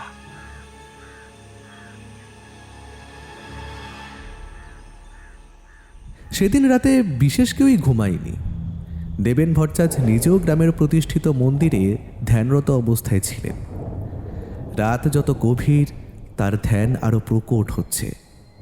নিজের সমস্ত চিন্তা চেতনা এক বিন্দুতে এনে তিনি নিজের গুরুর কথা চিন্তা করছেন। মনে মনে ঠিক করে ফেললেন তার পরবর্তী কাজগুলো। যজ্ঞ তিনি করবেন, নিজের সমস্ত কিছু উজাড় করে দিয়ে করবেন। তাতে মহাশক্তির বিরুদ্ধে লড়তে গিয়ে তাকে যদি মৃত্যুবরণ করতে হয় তাহলে তাই হোক। গুরুর মন্ত্র জপ করছেন তিনি। মনের দুশ্চিন্তা কাটানো প্রয়োজন, নইলে যজ্ঞ মধ্যে বিপদ এলে তাকে সামাল দেওয়া যাবে না। হে মা অম্বিকেশ্বরী, রক্ষে করো মা, তোমার সন্তানদের রক্ষে করো। আমি যেন সবকিছু উজাড় করে দিতে পারি এবং ওই নিরীহ মানুষগুলোকে রক্ষা করতে পারি। হরিহরবাবু অমাবস্যার সন্ধিক্ষণ পড়তেই পুজোর সমস্ত দ্রব্যাদি আনিয়ে দিলেন। আজ সকাল থেকেই আকাশের বুকে কালো মেঘের রাশি জমা হয়ে রয়েছে, যেন হাজার হাজার আর্তনাদ বেরিয়ে আসার চেষ্টা করছে গগনের বদ্ধ পর্দার ওপার হতে। গাছের পাতাগুলি যেন বোবা হয়ে গিয়েছে। অদ্ভুত কোনো মন্ত্রবলের দ্বারা বাতাসের বয়ে চলার স্বাভাবিক গতিকে যেন স্তব্ধ করে দেওয়া হয়েছে। পাখির কোলাহলকে যেন গলা টিপে খুন করা হয়েছে। একটা থমথমে ভাব বজায় রয়েছে সর্বত্র। দেবেন ঠাকুর বেশ ভালোভাবেই বুঝতে পারছেন যে এই পরিবেশ আগত বিপদের বার্তা বহন করছে। সন্ধ্যের খানিক আগে দেবেন ঠাকুর প্রায় প্রতিজনের বাড়ি গিয়ে তাদের বাড়ির চারপাশে 4টি পেরেক পুঁতে সর্বত্র গঙ্গা জল ছিটিয়ে প্রতিজনকে একটি করে নরসিংহ কবচ ও দুর্গা কবচ পরিয়ে দিলেন। তারপর গৃহের মধ্যে সকলকে ওই রাতের মধ্যে প্রথম প্রহরে গীতা, দ্বিতীয় ও তৃতীয় প্রহরে মহামৃত্যুঞ্জয় মন্ত্র জপের আদেশ দিলেন। সকলের মুখে চোখে তীব্র এক ভয়ের ছাপ দেখে দেবেন ঠাকুর বললেন, আপনারা ভয় পেলে কিন্তু এই অপশক্তি আপনাদের আরো বিপদে ফেলবে। তাই মন শক্ত করে যা যা বললাম মন দিয়ে করুন। ঘর পরিষ্কার করে ধূপ ধুনো দিয়ে মন্ত্র জপ করে যান এবং প্রতি 1 ঘন্টা অন্তর ইষ্টের উদ্দেশ্যে শঙ্খধ্বনি ও উলুধ্বনি দিতে থাকুন। নিজের ওপর বিশ্বাস রাখুন, আমি নিজের জীবন দিয়ে হলেও আপনাদের রক্ষা করব।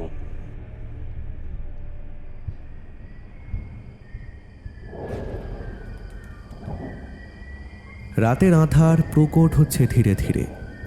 দূর অসীমের সীমানা থেকে অজস্র শব্দ ভেসে আসছে। মাঝে মাঝে কোনো কারণ ছাড়াই মাটিও কেঁপে উঠছে যেন। দেবেন ঠাকুর ন্যাড়াখুরির জঙ্গলে একটি বিশেষ স্থানকে বেছে নেন যজ্ঞের জন্য। এই স্থানটা বেশ পরিষ্কার। দূরে গাছগাছালি এবং লতাঝোপের আস্তরণ থাকলেও এখানে তা বিশেষ নেই বললেই চলে। তিনি গঙ্গা জল দিয়ে সমস্ত জায়গাটিকে শুদ্ধ করেছেন। তারপর ঠিক মাঝে কালীযন্ত্র এঁকে তার উপর যজ্ঞের বেদি স্থাপন করে যজ্ঞের আগুন জ্বালিয়ে তুললেন। তিনি নিজের চারিদিকে একটি গণ্ডি অঙ্কন করে সেই গণ্ডিকে বিশেষ এক শক্তি দ্বারা বেঁধে দেন।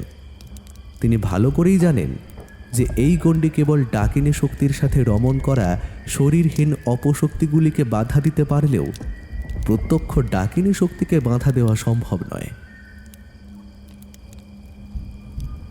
তাই এখন কেবল মায়ের নাম জপ ছাড়া আর কোনো উপায় নেই। রাতের প্রথম প্রহর শেষ হয়ে দ্বিতীয় প্রহর শুরু হবে। রাতের আঁধার এখানে আরও প্রকট হয়েছে। গ্রামের ভেতর থেকে মাঝে মাঝেই শঙ্খধ্বনি শোনা যাচ্ছে। যজ্ঞের আগুন জ্বলছে প্রগাঢ়ভাবে। চারপাশটায় একটা হলুদ আলোর রেখা ছড়িয়ে পড়েছে।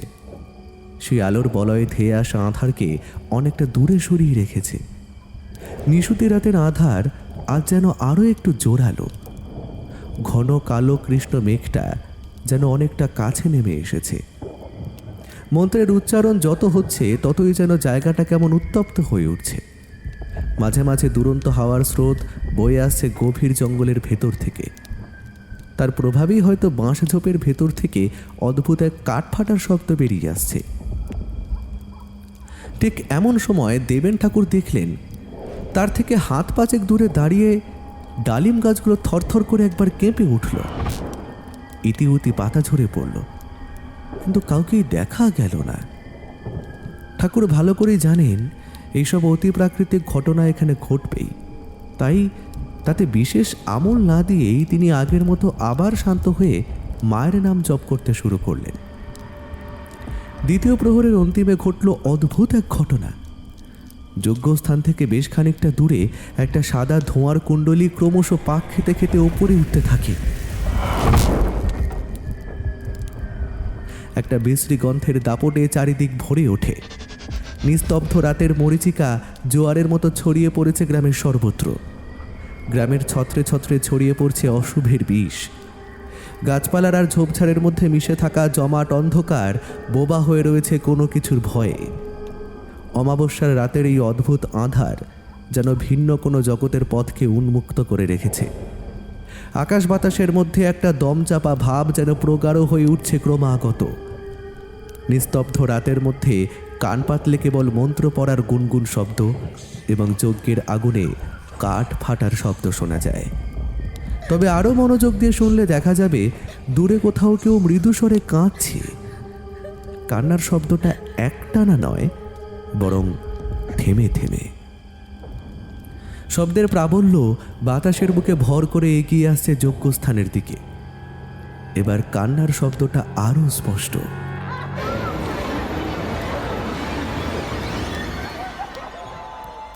একসাথে প্রায় জনাশাতেক নারী একইভাবে একই সুরে কাঁদলে যেরকম আওয়াজ হয় ঠিক সেই রকম। দেবেন ঠাকুর দেখেন অনতি দূরে ঝোমছাড়গুলোর আড়ালে কয়েকটা কালো শরীর নড়াচড়া করছে। কান্নার শব্দ ভেসে আসছে সেই জায়গা থেকেই। যজ্ঞকুণ্ডের আগুন সেই স্থান পর্যন্ত যাচ্ছে না ঠিকই, তবে কোনো এক অদ্ভুত মন্ত্র বলে তারাও যেন কাছে আসতে চাইছে না। দেবেন ঠাকুরের চোখের দৃষ্টি কেমন যেন ঘোলাটে হয়ে আসছে, মাথাটা ঘুরছে অল্প। কৃষ্ণকায় নারী মূর্তিগুলি যেখানে যে অবস্থায় ছিল ঠিক সেই জায়গাতে এখন দেখা যাচ্ছে কতগুলো নরকঙ্কাল। দৃষ্টিভ্রম নয় তো, কিন্তু এ কি করে সম্ভব? কিছু ভেবে পায় না দেবেন ঠাকুর। তিনি দেখেন নরকঙ্কালগুলি মুখে কিছু একটা বলার চেষ্টা করছে, কিন্তু মুখ থেকে যা বেরিয়ে আসছে তা এমন সব ধ্বনি যা ক্রোধের বহিঃপ্রকাশ ছাড়া অন্য কিছু নয়। যেন তারা সেই স্থান থেকে ঠাকুরকে চলে যাওয়ার জন্য আদেশ জানাচ্ছে। দেবেন ঠাকুর সেদিকে কর্ণপাত না করে আবার মায়ের ধ্যানে লিপ্ত হন। বেশ খানিক সময় অতিবাহিত হয়েছে। বাইরে এক কঠোর নিস্তব্ধতা। এই নীরবতার মানে যে কি তা দেবেন ঠাকুর ভালোভাবেই জানেন। ঘিয়ের বাটি থেকে খানিক ঘি যজ্ঞের ওপর দিতে দাউ দাউ করে জ্বলে উঠল আগুন, আর তাতেই অন্ধকারে কালিমালিপ্ত হওয়া জঙ্গলখানা আলোকিত হয়ে উঠল বেশ খানিক সময়ের জন্য। আর তাতেই ঠাকুর যা দেখলেন তা তার মতো সাধকের জন্য রীতিমতো ভয়ঙ্কর। তিনি দেখলেন দূরে একটা বাওবাব গাছের ঠিক নিচে হামাগুড়ি দিয়ে এগিয়ে আসছে কয়েকটা অদ্ভুত দর্শন জীব।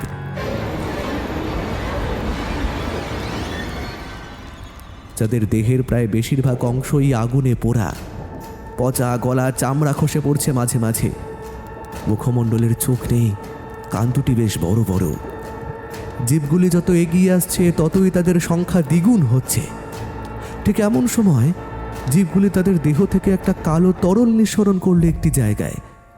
তরলের সেই ধারাকে কেন্দ্র করে জীবগুলি গোল হয়ে দাঁড়ালো এবং নিজের উদর থেকে বের করতে থাকলো কতগুলো কালো চ্যাটচ্যাটে ডিম্বাকার বস্তু। ঠাকুর বুঝতে পারলেন কালো জগতের দ্বার উন্মুক্ত করছে তারা। সেই তরলের ডিম্বাকার বস্তুগুলি পড়ার সাথে সাথেই আকাশ বাতাসের বুক চিরে হাজার হাজার কাকের তীব্র কর্কশ ডাক শোনা যাচ্ছে।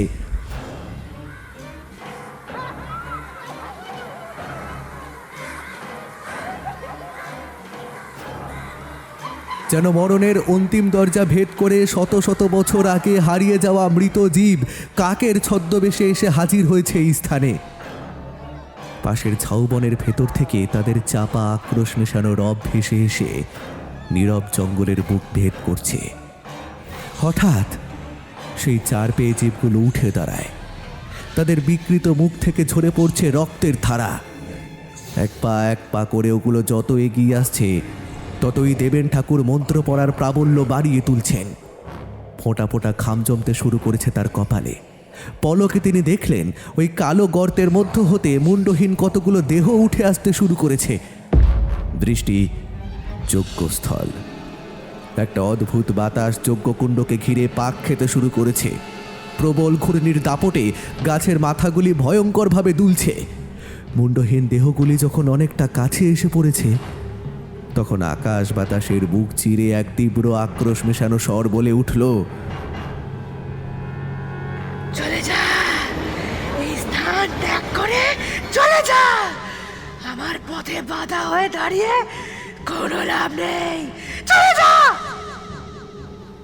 যজ্ঞকুণ্ডের চারপাশে যে বলয়ে টানা আছে সে বলয় ভেদ করে জীবগুলি ভেতরে প্রবেশ করতে পারছে না ঠিকই, তবে তাদের সংখ্যা ক্রমশ বেড়ে চলেছে। সেই বিশালদেহী কাকগুলি একত্রিত হয়ে গোল হয়ে পাক খাচ্ছে যজ্ঞস্থলের উপরে। দেবেন ঠাকুর খেয়াল করলেন বহু দূর থেকে এক ভীষণদেহী নারী অবয়ব লম্বা লম্বা পা ফেলে এগিয়ে আসছে। মন্ত্র পড়ার গতি হ্রাস পাচ্ছে। চারপাশের অশুভ শক্তির বিকাশে দৈহিক ও মানসিক বল যেন ক্ষীণ হয়ে আসছে তার। দেবেন ঠাকুর মন শক্ত করে সর্বশক্তি দিয়ে মাকে ডাকতে থাকলেন। ওম ভূষণং কশ্যমায় সদ্য আরম্ভং তথা যৎসয়ন্তে ত্রিপক্ষং স্তম্মায় পরাং পরং ভূত প্রেতা পিশাচং সর্বধূলিয়াতমর্ভয়ে সৌভাগ্যদায়িনী মাতৃবন্দনে বৈদ্যম শরণাগত। মাগো, তুই তুই তো সন্তানের ডাকে সাড়া দে মা, আমি তোকে স্মরণ করছি। এই বিপদে আমাদের সকলকে রক্ষে কর মা। আয় মা, রক্ষে কর মা, সকলকে রক্ষে কর।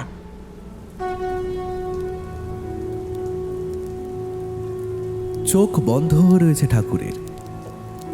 মনের অপরিসীম শক্তির প্রভাবেই হোক বা পরম ব্রহ্মময়ীর দয়াতেই হোক, তিনি বুঝতে পারলেন আকাশ থেকে কিছু একটা অঝরে মাটিতে পড়ছে এবং তীব্র এক ধূপধুনো মিশ্রিত সুগন্ধ ওই স্থানের অশুভ শক্তির ক্ষমতাকে ম্লান করে দিচ্ছে। চোখ খোলেন দেবেন ঠাকুর। তিনি লক্ষ্য করেন আকাশ থেকে আর অন্য কিছু নয়, অজস্র ধারায় বৃষ্টির জলের ন্যায় জবা ফুল ঝরে পড়ছে চারিদিকে। পুষ্পধারা বর্ষিত হওয়ার সাথে সাথেই ভয়ঙ্কর দর্শন জীবগুলি তীব্র আর্তনাদ করে গলে গিয়ে মাটিতে মিশে যাচ্ছে। উদীয়মান কাকগুলি আকাশের মধ্যেই মিলিয়ে যাচ্ছে। যজ্ঞের আগুন কোন এক শক্তির প্রভাবে দাউ দাউ করে জ্বলে উঠল। তাতে আরো ঘি নিক্ষেপ করে ঠাকুর বলে উঠলেন, ওম ঐং কালিকায় নমঃ। গুনে গুনে মোট 108 বার জপ করতেই ধরাধামের রূপ যেন চকিতেই বদলে গেল। এক তীব্র নীলাভ আলোর জ্যোতি জঙ্গলের মধ্যে জেগে উঠল এবং ধীরে ধীরে সেই জ্যোতি এক কাল সর্পে পরিণত হল। কাল সর্পের বিশাল আকার দেহ হতে বিকিরিত হচ্ছে আলোক প্রভা। ঠাকুর মাথায় হাত ঠেকিয়ে বলে উঠলেন, মা গো, এই বিপদ থেকে এই নিরাপরাধ মানুষগুলোকে রক্ষে কর। বিশাল দেখি সেই ভয়ঙ্করী তীব্র এক আক্রোশে ছুটে এলো। তারও ভাষায় প্রকাশযোগ্য নয়। অগ্নিগর্ভ চোখের দিকে তাকালেই বুকে রক্ত জমাট হয়ে যায়। নরকের অন্তিমে অগ্নিদগ্ধ শত শত পিশাচের তীব্র আক্রোশ যেন ঝরে পড়ছে সেই চোখের মধ্যে থেকে। হুঙ্কার ধ্বনি দিয়ে সেই অশুভ শক্তি যখন ছুটে এসে দেবেন ঠাকুরকে হত্যা করার জন্য উদ্গ্রীব, তখন সেই কাল সর্প ভীষণ দেহী হয়ে ফনা উঁচিয়ে ঝাঁপিয়ে পড়ে ডাকিনী শক্তির ওপর। তীব্র এক আর্তনাদ করে ওঠে সেই ভীষণ দেহী নারী মূর্তি। গগনচুম্বী যজ্ঞকুণ্ডের অগ্নিশিখা দাউ দাউ করে জ্বলে উঠছে। সাপটি ক্রমশ পেঁচিয়ে ধরে ধীরে ধীরে গিলতে শুরু করে সেই কৃষ্ণকায় অবয়বটিকে। ইতিহাস সাক্ষী রয়েছে, শুভ এবং অশুভের লড়াইয়ে সর্বদাই শুভ শক্তির জয় নিশ্চিত হয়। তাই এবারেও তার ব্যতিক্রম হলো না। তীব্র বন্ধনে আবদ্ধ করে চির অন্ধকারের জগতে পাঠিয়ে দিল সেই দেব সর্পটি। দেবেন ঠাকুর ধীরে ধীরে একটি নির্দিষ্ট সুরে মায়ের অষ্টোত্তর শতনাম করতে শুরু করলেন।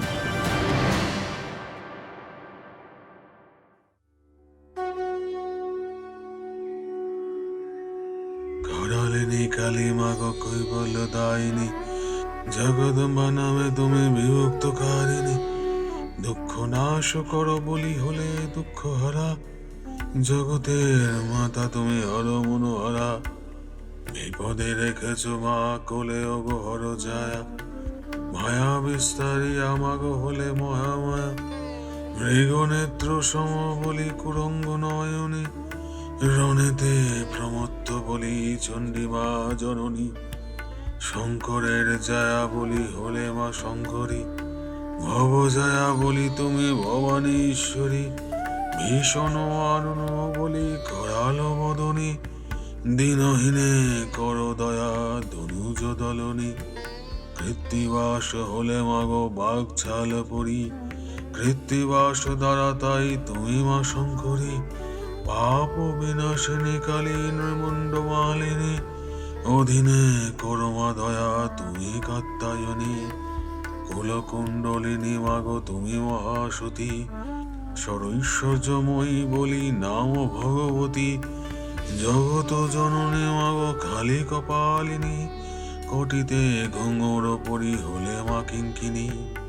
ধনুজ দলন করি ধনুজ দলনী, দুর্গতি নাশিনী তুমি দেবী নারায়ণী।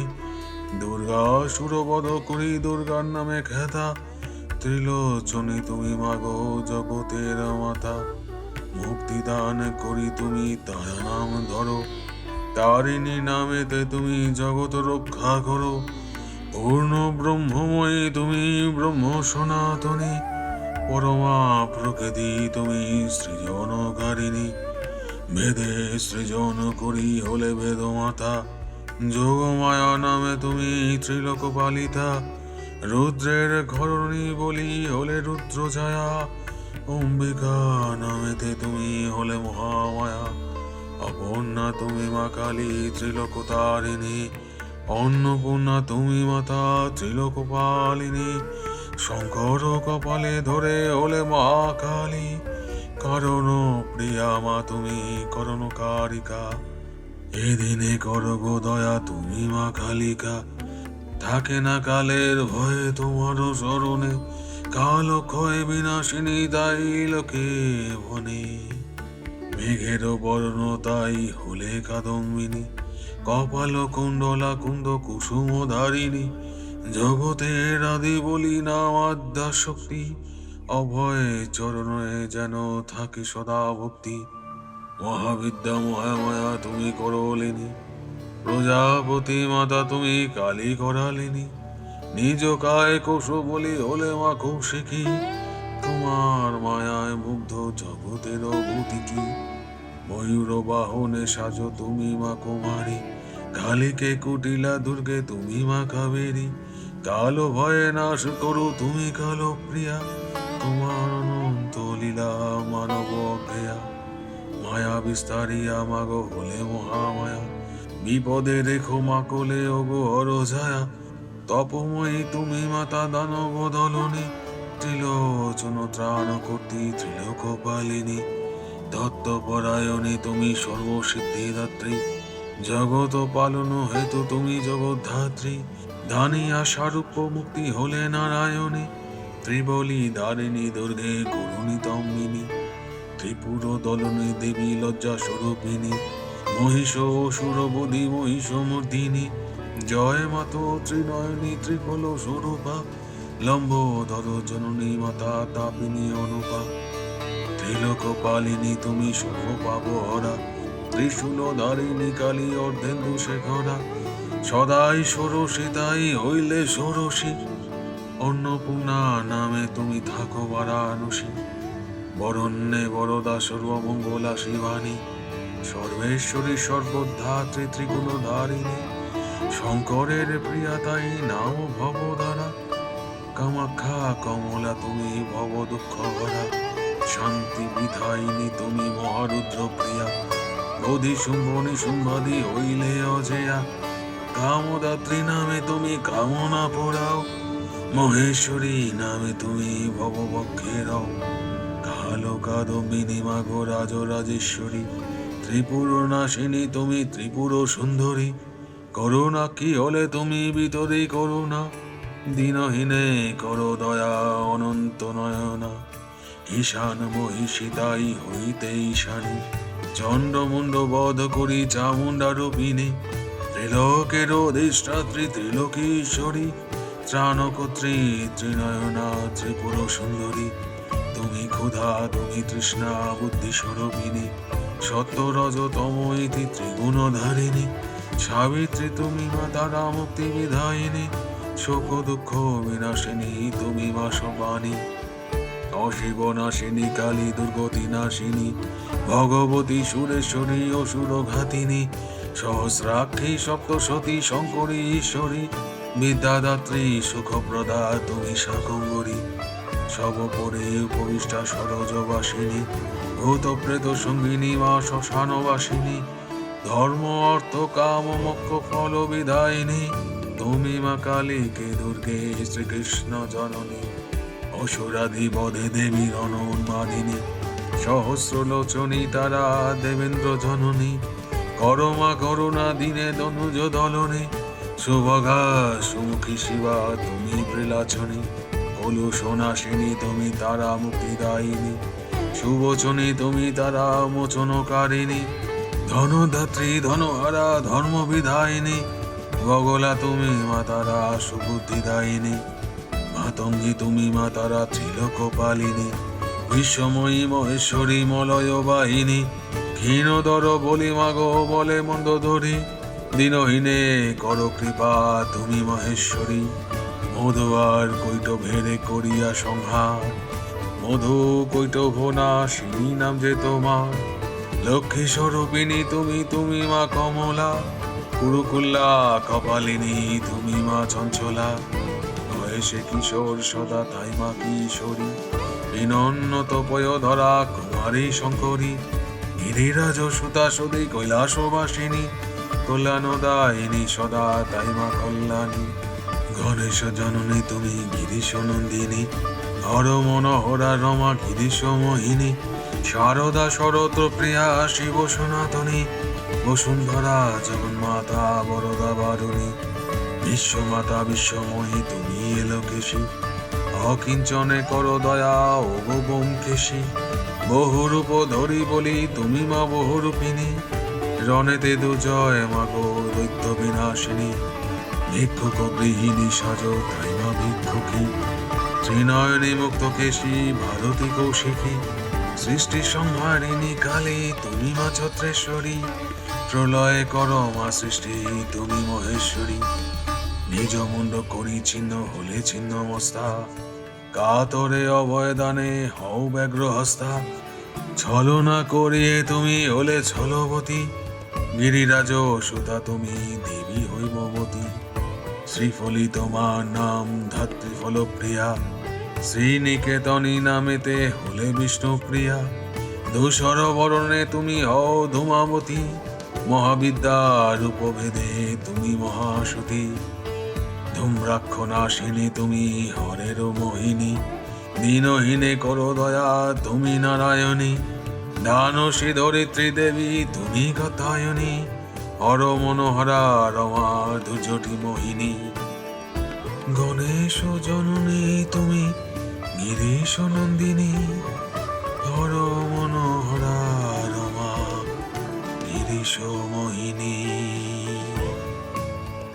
অষ্টোত্তর শতনাম হইল সমাপন। আনন্দেতে কালী স্তুতি করো সর্বজন। ভক্তি ভাবে নাম যে করে পঠন। ধনরত্ন তার গৃহ হইবে পূরণ। অনন্ত মহিমাময় কালী শতনাম। শ্রবণে পঠনে হয় নির্ধনের ধন। অন্তিমে কালীর পদ পায় সেই জন। অন্তিমে কালীর পদ পায় সেই জন। দেবেন ঠাকুর দেখেন এক উজ্জ্বল আলোর জ্যোতিপুঞ্জ ধীরে ধীরে একটি মাতৃ অবয়বে পরিণত হচ্ছে। আলোর দুটি ঠিকরে বেরিয়ে আসছে সেই অবয়ব হতে। চোখের কোণে জল জমে ওঠে ঠাকুরের। হাত দুটো প্রণামের ভঙ্গিতে উঠে আসে। কত শত যুগের তপস্যা বলে সাধকেরা মায়ের দর্শন পান, কিন্তু দেবেন ঠাকুর যে এই জন্মেই মায়ের দর্শন পেলেন তাতে তিনি নিজেকে বেশ ধন্য বলে মনে করেন। ভোর হতে শুরু করেছে। চারিধারের এক অদ্ভুত শোভা যেন আরো প্রকট করে জাহির করছে নিজের অস্তিত্ব। শিউলি ফুল কিংবা বনকলমির এক অদ্ভুত গন্ধ ভেসে আসছে। ঘাসের ডগায় জমা হয়েছে শিশির বিন্দু। গাছের শাখা প্রশাখাগুলি অনেকটা নিচের দিকে ঝুঁকে গিয়ে যেন ঠাকুরকে বিনম্রভাবে ধন্যবাদ জানাচ্ছে। এই বিষাক্ত ও অশুভ শক্তির বাঁধন ছিন্ন করে যে শুভ শক্তির জোয়ার ছড়িয়ে পড়ছে দিকবিদিকে, সেই ভক্তিপ্রবাহ শত শত যুগ ধরে এভাবেই হয়তো পাপ বিনাশে মুখ্য ভূমিকা পালন করবে। ঠিক এই সময় অরণ্যের গহন আধার থেকে এক নারী কণ্ঠ বলে উঠলেন, দেবেন, আজ থেকে এখানেই আমি বাস করব। এই স্থানেই আমার বগলামুখী রূপের পূজা করিস। যেই ডাকিনী ও হাকিনী শক্তি এই মানুষগুলোর উপরে আঘাত এনেছিল কোনো অসাধু তান্ত্রিকের দ্বারা, আমার অনুচর হিসেবে তারাই এই গ্রামের রক্ষকের ভূমিকায় অবতীর্ণ হবে। তুই আমার পূজা করিস, আমাকে এই স্থানে প্রতিষ্ঠা করিস। দেবেন ঠাকুর স্মিত হেসে উঠে দাঁড়ালেন। এই আনন্দের মুহূর্তে তাঁর মুখ থেকে কোনো শব্দ বেরোচ্ছে না। মায়ের আদেশ পালনের জন্য তিনি উঠে দাঁড়ালেন। এই আনন্দ সংবাদ গ্রামের মানুষদের দেওয়ার জন্য তিনি উদগ্রীব। নতুন প্রাণবন্ত এক অধ্যায়ের পটভূমি রচনা করে ঠাকুর গ্রামের রাস্তা ধরলেন। এরপর প্রায় হপ্তা 2-3 মাথায় মন্দির স্থাপিত হলো। মায়ের মূর্তি স্থাপিত হলো সেথায়। দেবেন ঠাকুর মায়ের সেই রূপের পুজো করে বড় খুশি হলেন।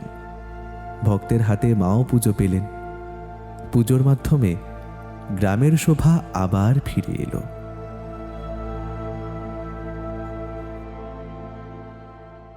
শেষ হলো স্কেডেলসের আজকের গল্প ডাকিনীর ভোগ। গল্পটা শেষ পর্যন্ত তোমরা কে কোথা থেকে শুনলে সেটা কিন্তু অবশ্যই আমাকে এক্ষুনি কমেন্ট করে জানাও। গল্পটা ভালো লাগলে অবশ্যই কিন্তু ভিডিওটাকে একটা লাইক করো। আর আমার চ্যানেল স্কেডেলসে যদি তুমি নতুন হও, মানে প্রথমবারের জন্য আমার চ্যানেলের গল্প শুনলে, তাহলে কিন্তু আরও এইরকম বাংলা অডিও স্টোরি শোনার জন্য আমার চ্যানেলটা এক্ষুনি সাবস্ক্রাইব করো। তোমাদের জীবনে যদি কোনো সত্যি ভৌতিক ঘটনা তোমাদের সাথে ঘটে থাকে, তাহলে সেটা স্কেডেলসে এসে তোমাদের নিজেদের গলায় তোমরা কিন্তু চাইলে বলতে পারবে। তার জন্য আমি স্ক্রিনে যে হোয়াটসঅ্যাপ নাম্বারটা আমার দিয়ে রেখেছি 9748843788, এই নাম্বারে আমাকে মেসেজ করো হোয়াটসঅ্যাপে। আজকের গল্প পাঠে ছিল শুভ, অন্যান্য বিভিন্ন ভূমিকায় ছিল সৌরভ সাহা, বর্ণালী, সাগর নীল, দেব, শুভ, মহুয়া, অনিকেত এবং আমি শ্রীরূপ। তাহলে আজকের মতন এখানেই শেষ করছি। আরও এইরকম আমার চ্যানেলের বাংলা অডিও স্টোরি শুনতে এই মুহূর্তে তোমাদের মোবাইল স্ক্রিনে আসা ডান দিক এবং বাম দিকের দুটো ভিডিওর মধ্যে যে কোনো একটায় ক্লিক করো।